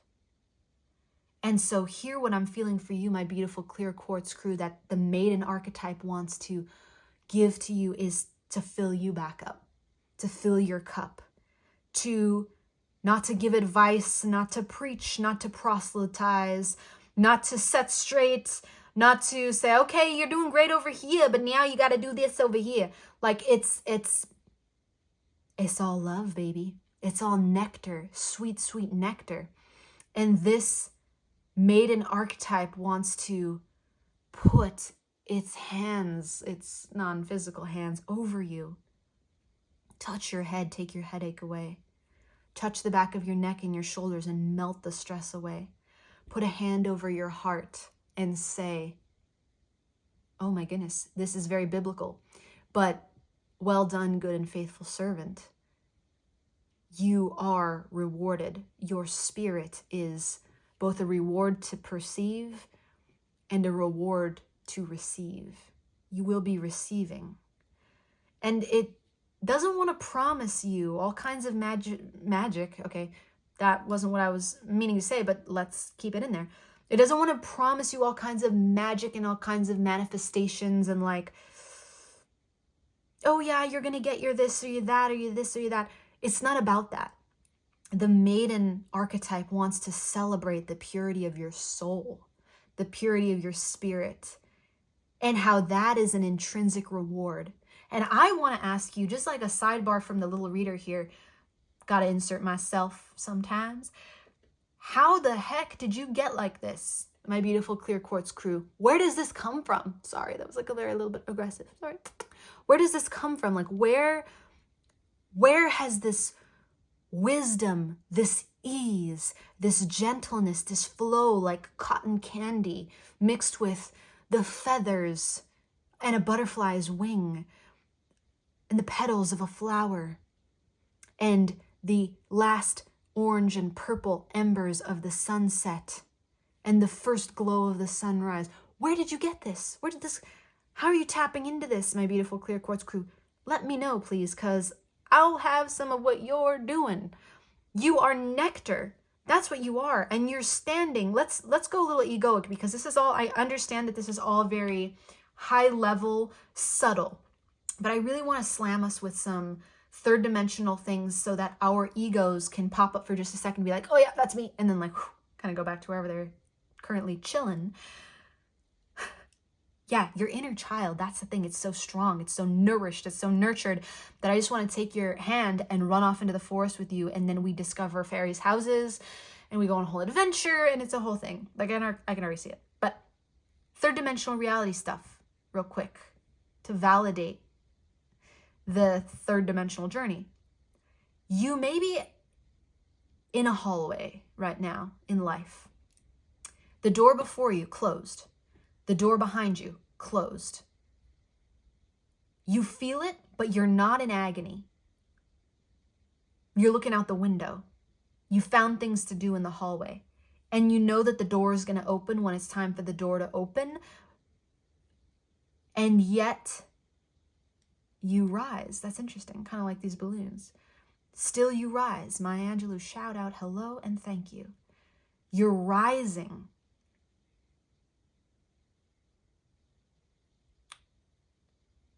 This means you could be between jobs. You could be between lovers and partners. You could be between homes.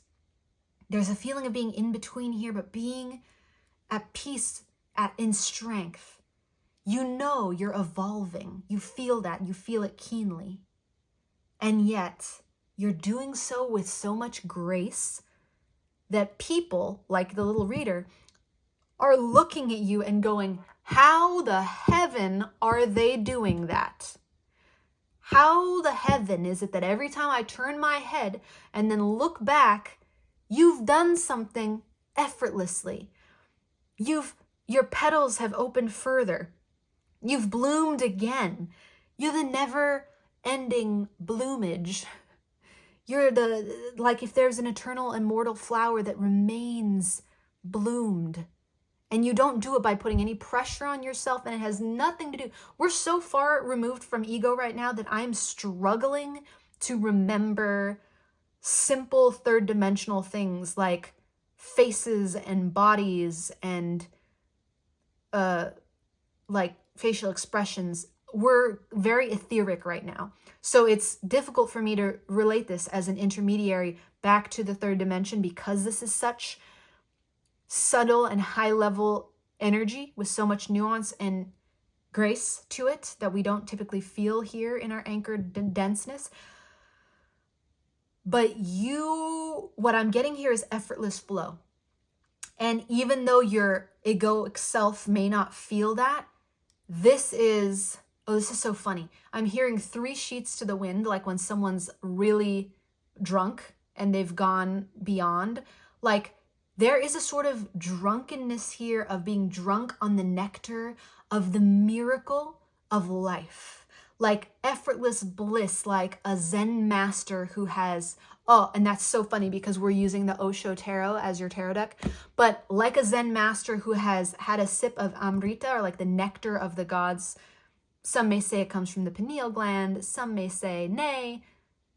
I'm not even worried about some because I'm so in your energy, that doesn't even matter. This is like, you're drunk on the bliss. You have trust, you have faith. You don't have everything you want right now, but you're at peace with that. which therefore puts you in this place of mastery.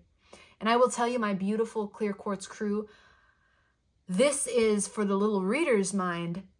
Like mind, whew, that'd be my mind is blown. Because I've never seen the maiden in my mental as a master. But my spirit and my role here in this reading as a intermediary is blown away, because I'm seeing the mastery that is present in the maiden archetype. And yeah, my mind doesn't know how to process that, and my spirit is like, now you see. But not in any kind of vitriolic way, not with any kind of sass, just in total honor.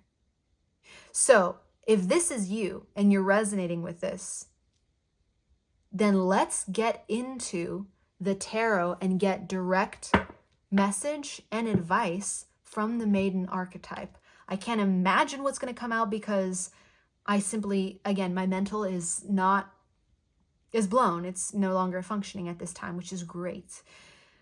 My spirit is like, let's dive into these juicy waters. Juicy waters.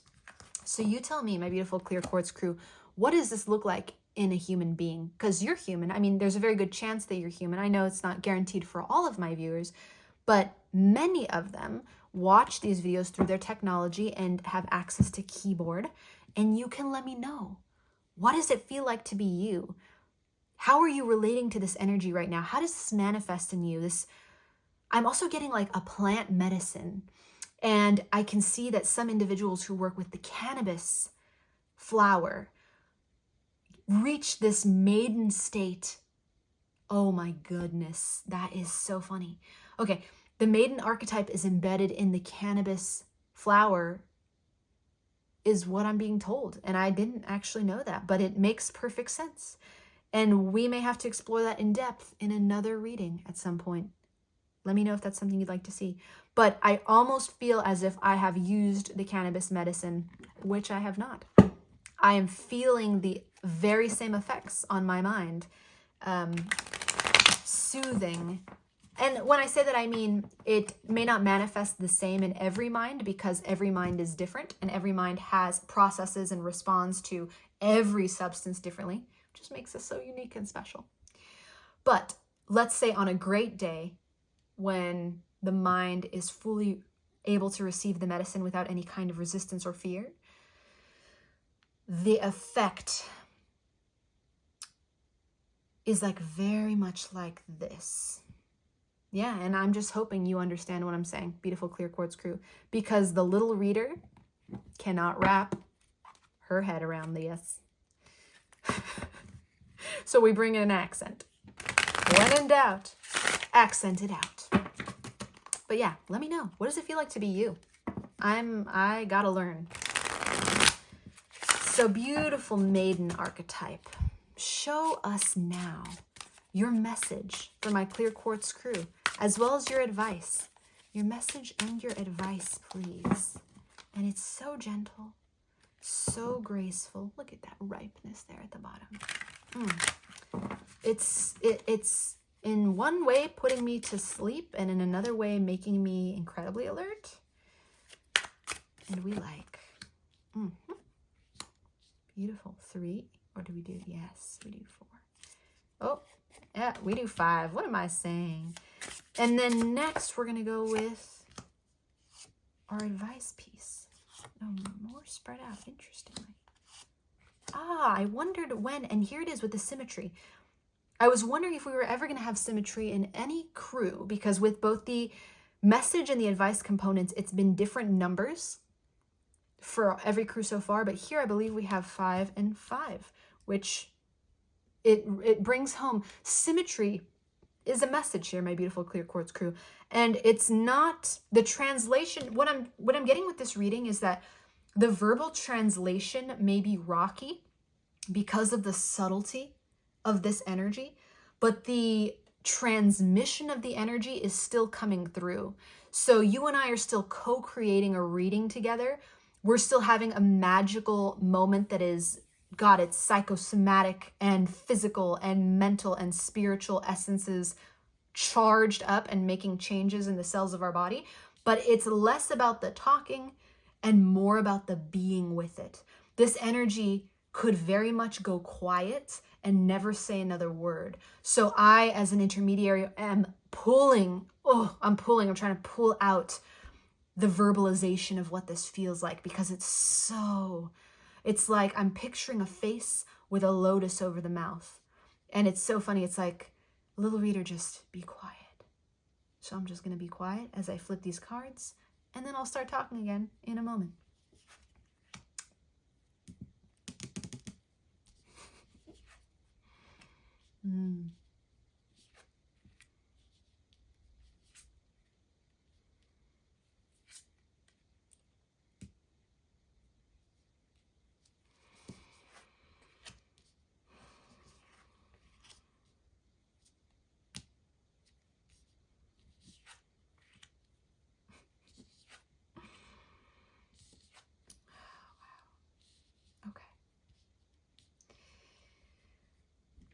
Let's take a few deep breaths together. Would you do that with me, my beautiful clear quartz crew? Will you help the little reader to do a little reset? And since we are co-creating and your energy is actively influencing mine, if we can just unite over these breaths, it would be so deeply appreciated.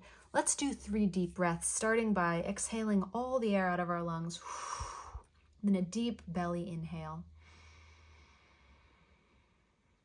And a hold for a moment before sighing it out of our mouth. Let's do it 2 more times. Deep belly inhale. We hold it for a moment and then just sigh it out of our mouth. And finally, our deep belly inhale. And sigh it out. Thank you so much for witnessing and participating in that as you were able. I'm so deeply grateful for you. So the first things that stand out here are that we have the King and Queen of Pentacles. We've got the Queen here with flowering right over our Maiden archetype. And the colors, they couldn't have been designed more complementarily. They complement one another beautifully. And then here we've got the King of Pence with some symmetry going on. And again, we talked symmetry. I don't know if you could feel my... I know some of you totally can. And for those who enjoy hearing it verbalized, I had to chuckle over the ripeness card coming up. Then I had to chuckle over the face with a flower over it, because it's very similar to what I was being shown. And then in the symmetry piece, we have the female and masculine counterpart. Now, in my beautiful past 2 crews for the Crone and the Mother, we had the Emperor come up in both instances. There's always a masculine archetype showing up, and I see that as spirit reminding us, and these feminine archetypes reminding us that there cannot be one archetype without the presence of another always. But here with the symmetry, we see beautiful queen energy expressed and counterbalanced with this beautiful king energy of the same suit, so both being pentacles. The message here is so simple, just like the energy itself. And it is great because it will give us more time for our special little something that we have at the end. I think we're going to do, I'll let you know when we get there, but it'll give us more time for that because this is so straightforward and so simple, both the advice and the message. And it's all about allowance and surrender. What the Maiden energy wants us to do is to sit and allow what is going to happen, to allow. This is quite literally, if you've ever heard attract, don't chase, this is that energy embodied. And it is saying that in its essence, the beauty of the Maiden is to sit still at peace, even silently, and just allow magnetically everything to come all on its own. It lets the fighting and the thunder and the tower and the disaster all happen, and sits and witnesses it, and then witnesses as a rebirth and the transformation occurs, because the maiden archetype knows that every moment is ripe. Every moment is ripe, and this is a constant through all of our crews today, Mother, Crone, and Maiden, which is that emphasis on the present moment and the perfection that is inherent in the present moment. This archetype says, just like the others, every moment is ripe. Every moment has a rise and a fall. Every moment has a story. Every moment has a crest. And the maiden archetype asks that we simply sit with it and watch it unfold. Watch it unfold. And there's an emphasis on passivity here. Understanding that the fight doesn't have to be external. It doesn't have to be with external factors. Sometimes the fight can be fighting the impulse to act. And instead, sit and watch that impulse kind of like wiggle around within us. And it will pass on its own. And sometimes just watching the fight within ourselves is enough to birth the change we're looking for. So in practical terms, and I keep trying to pull this back to the third dimension where we can apply it to our third dimensional lives. But once again, I would like to remind you, my beautiful Clear Quartz crew, that much of the transmission that's happening between the maiden archetype and you right now is happening energetically. So you just being here and being present and receiving this energy is creating the upgrades and the activations that we're looking for in these readings. So I will still try to give this a third dimensional application, but we won't force it. We're going to go with this energy and be super gentle about its unfolding. Suppose you're trying to manifest a new job, and there's this very real need for this job. Like it's a matter of life or death. It's a survival. It's like, if I don't have job, I don't pay rent. I don't have house. I don't have roof. I don't have food. I don't have life. I don't live on planet anymore. The maiden archetype says, excellent. Sit with that. That's literally the message. And it's beautiful in its simplicity. Change nothing. Instead, sit with that which is. Witness the destruction and the chaos within. The maiden archetype is saying, when you sit down and you close your mouth, you let a lotus bloom in its place. No longer seeking answers, but instead witnessing. Here's what you will see. You will witness worries and anxiety rise up within you. You will witness every aspect of you that is searching for survival, to conquer, to live, to leave a name for itself, to exist, to not die, quite simply, will rise up within you, every primal survival instinct, and you simply wait it out. You wait it out. You wait it out. And then it will fall. And what you'll be left with is the perfection of the moment, and you will magnetize your answer. This is very different than ignoring and pretending there is no problem. And this is very different than spiritual bypassing. What this is being reverent with the unfolding and the isness of the moment. Is keeps coming back as like our word of the day here. It is what it is, what it is. It just is. It's is, and we're witnessing the ising of the isness. So when you sit and you watch your internals say, no, get up. Go put in another resume. Go bang on somebody else's door. Go call your friend and have a nervous breakdown on the phone with them. Go act, go do. To be driven by your primal survival instinct, go forward and do something. The Maiden archetype says, no. Sit and watch the agony within, if you watch it long enough, flower into inspiration. And then, if you act, it will be from a place of divine inspiration. And you could have done 1,000,000 actions that come from a place of primal instinct that will not equal the power of one action that comes from a place of divine inspiration. And that is what the Maiden is saying. Just wait. Just wait for me to speak. Wait for the divine to speak. Let all the internals go wild, hog wild maybe. And look at them with a loving eye. Because in the Maiden's purview, in the Maiden's perspective, every moment is ripe. Every moment is meant to be consumed. The Maiden reaches over and takes a cherry off the tree.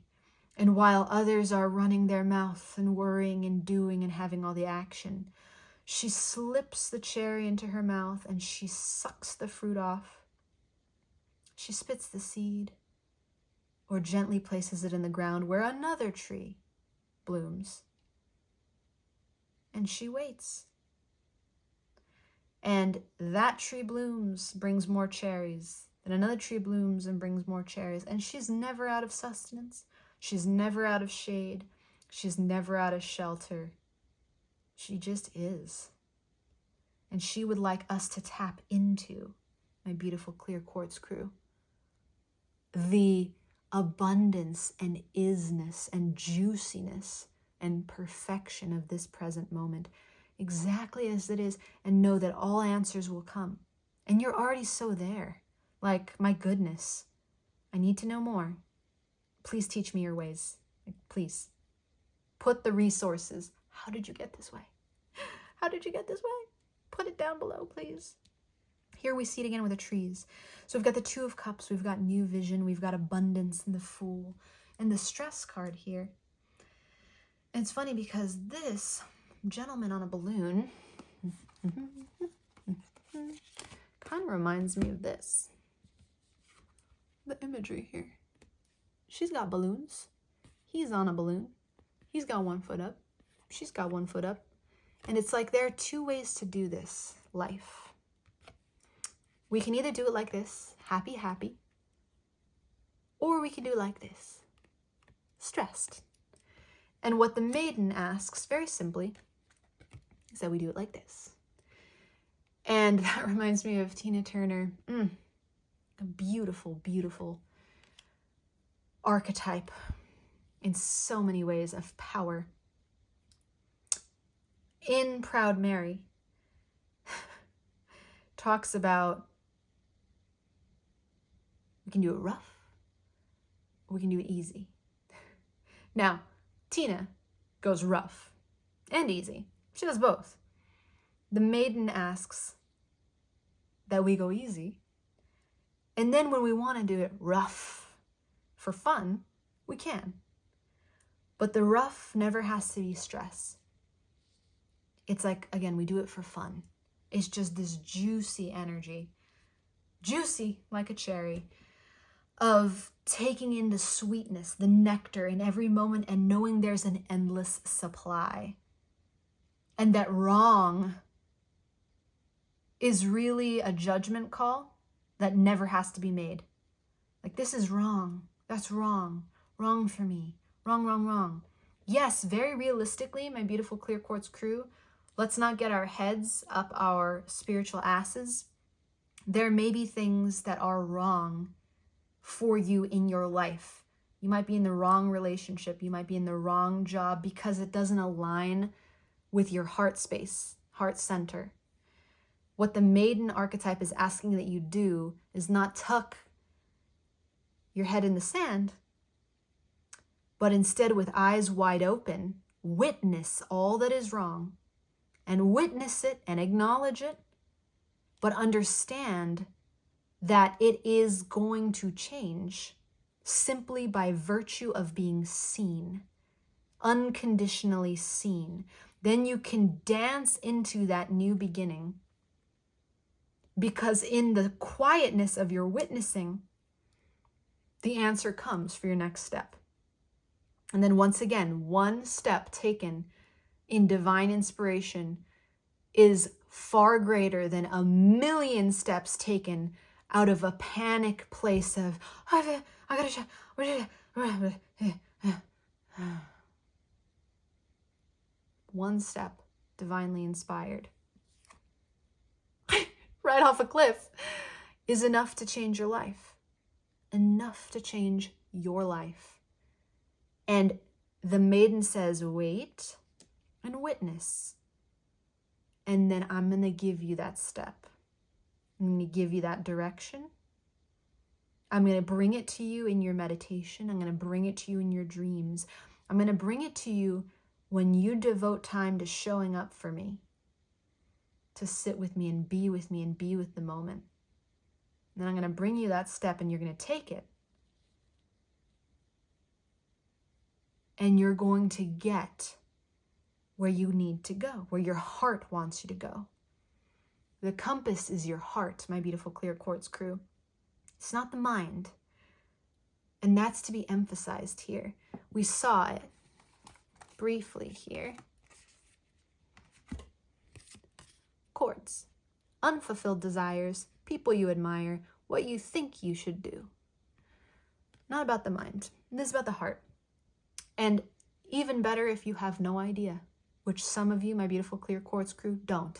You're like, great, this is a relief because I have no idea what I'm supposed to be doing. I'm just being in the isness of it. And the maiden says, perfect. Let me surprise you. Dealer's choice. Because the maiden archetype knows what your heart wants. And the more time you spend in stillness, there's a huge theme of meditation here. Huge. I cannot overstate it. We see it with the flowers. We see it with the cross-legged positions. I feel it. It's being given to me visually in every which way. The more you sit and the more you meditate on connecting with your heart, particularly passive meditations that are focused on observation. So you just observe your heart space. Keep bringing your attention back to your heart space. Or you just observe a mantra and you keep bringing your attention back to that mantra. The more you get in touch with that, the more you'll be able to see the desires of your heart. They're already implanted there. They're timeless. They've been there since preconception, and they'll be there post-mortem. You'll just be able to see them. That's the difference. And then you can move very easily in the direction of them. But the maiden archetype says, no fuss, no strain. I will inspire you. I'll bring the nectar. You just got to show up and trust. That's all. Show up and trust. Keep doing as you're doing, because you're doing that, my beautiful clear quartz crew. It's radiant. It's glorious. To bask in this energy is... There's so much I could say about it, little reader talk, that is really not relevant or pertinent, so we won't. But suffice it to say, it reminds me of some of the most beautiful spiritual experiences I've had. And I'm so grateful for that. So, let us now go to our final treat with the message and the transmission being in the receiving of this energy. So again, if you're not having major takeaways, which I'm sensing some may not intellectually, but the heart is activating. The heart is activating. Your heart, my beautiful clear quartz crew, is being moved and activated in ways that the mind can't perceive just by being here. Just by being here. So I thank you for that. We are going to do a double thing because we have time for it. We are going to get a crystal from the illustrated Crystalliary for you to work with. And we're going to get an herb from the illustrated Herbiary. And I will read you the components that go with both of them, the pages that go with both of them. Look what was on the bottom there. Look at that. Rose quartz, a different kind of love. And look how similar that looks to this. Wow. Paint me green and call me a cucumber, man. Wow. The symmetry, the synchronicities, so strong here. So with the illustrated Crystalliary, what we are looking for is your crystal that you can work with to maximize this energy. And we'll take you. And then from the Herbiary, we're looking for the same thing, please, Spirit. Same thing. The herb, perfect. And again, with the symmetry, there's something about symmetry here. I wasn't called to look at both for any of my other crews, but it's here. And the funny thing is, if we had more time, we would have pulled 2 from each deck. So know that there's so much room to explore here. The Maiden archetype is telling you there is so much for you to explore, so much still coming. And as you continue to witness and allow, the more you'll expand, the more and more and more. Everything will be matched. Every desire will be matched with an outcome. Every dream matched with a miracle. Every empty room matched with something to fill it. All as it unfolds. Beautiful. So we got better with time, Amalite as your crystal, and perseverance, dandelion. So let's look at each one. I will read and then we will close out. So better with time, Amalite, page 123. Wouldn't you know it? And talking about symmetry, 1 + 2 is 3. 3 + 3, 33. And then 3 + 3 is 6. There's a very equality of like evenness here. And then 4 + 8, I don't do math. That reduces to 12, I think. And then 1 + 2 is 3. And then 3 being half of 6. Interesting. Kind of reminds me of this. This shape. There's a name for that, and I can't think of what it is. The divine ratio, I believe it's called, or the golden ratio. We're just spinning here. I really do feel like I'm super high. And I hope you're feeling it too, because it is a nice high. Better with time, Amalite. A long time ago, when the mountains were oceans, a cephalopod called an ammonite made its home in a spiral shell on the ocean floor. Its shell was much like the shell of a snail or a conch, lovely in its spiral form, but otherwise unremarkable. When the ocean receded, these cephalopods failed to recede with it. Their remains were fossilized in what became a mountainside. The pressures of time and the soil matrix of the mountain caused their chemistry to shift, becoming opalescent and sparkling. Time changes everything. Amalite knows. What in your life needs spaciousness and time so it can become a jewel?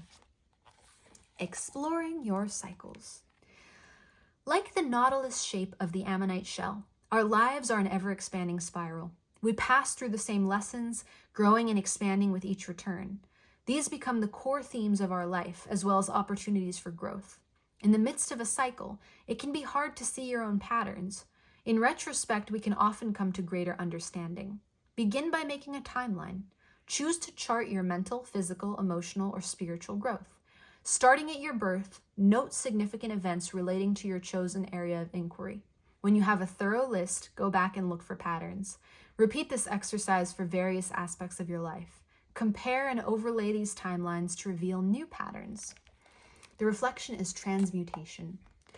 We tend to think that animals stay animals and minerals stay minerals, but this is the short view. Geological time knows otherwise. Pine trees fossilize and harden into jet. Lava's liquid fire solidifies to glassy obsidian. Your own bones turn crystalline, growing a mineral called apatite. Medieval alchemists distilled, evaporated, powdered, and heated in an effort to understand how one thing transformed into another. Alchemy was both a physical science and the medieval version of self-help, as alchemists applied their studies metaphorically, seeking the elemental steps to transform a person and help them burn off the dross to become more than they were. Begin consciously noting transmutations in your everyday life. Watch water become steam, paper become ash. How can you use these transmutations metaphorically and in ritual to support your own growth? Amazing. So there's a lot about watching and witnessing here. Beautiful. So amylite, a crystal you can work with. Next, we look at your herb, perseverance, dandelion, page 48.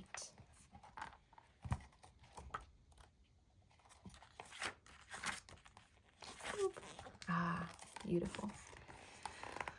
Dandelion is bold, bright, and sunny. She pushes through cracks in cement and worms her way into the mortar of stone walls. Cheerfully. Oh my goodness, just like the Maiden. Dandelion's medicine is perseverance, but not the perseverance of the martyr. Instead, Dandelion is the eternal optimist. Like the Fool in the tarot deck, she's always happy to set off on a new adventure in hope of learning more and digging deeper. She's not an airy optimist, though, with no grounding in reality. Her roots are strong. She's the shaman and the Buddha, and her message is this: happiness is an inner landscape that has little to do with where you're planted. When you're ready to make your own joy, whatever life throws at you, call on Dandelion. Beautiful. Visit with Dandelion. Most plants need very specific climates to thrive, but Dandelion adapts to a wide range of environments, which means that no matter where you are and no matter which season you're in, you're likely to find Dandelion hanging about.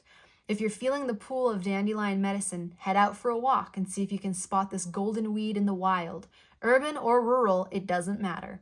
Don't feel like walking? Call on Dandelion's cheerful perseverance to get yourself moving. On your walk, see if you can find Dandelion's sunny face. If you want, smile back at her. You might find yourself suddenly a tiny bit happier.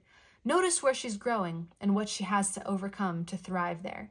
Is she standing tall or hugging the ground? Is she in shade or in sun?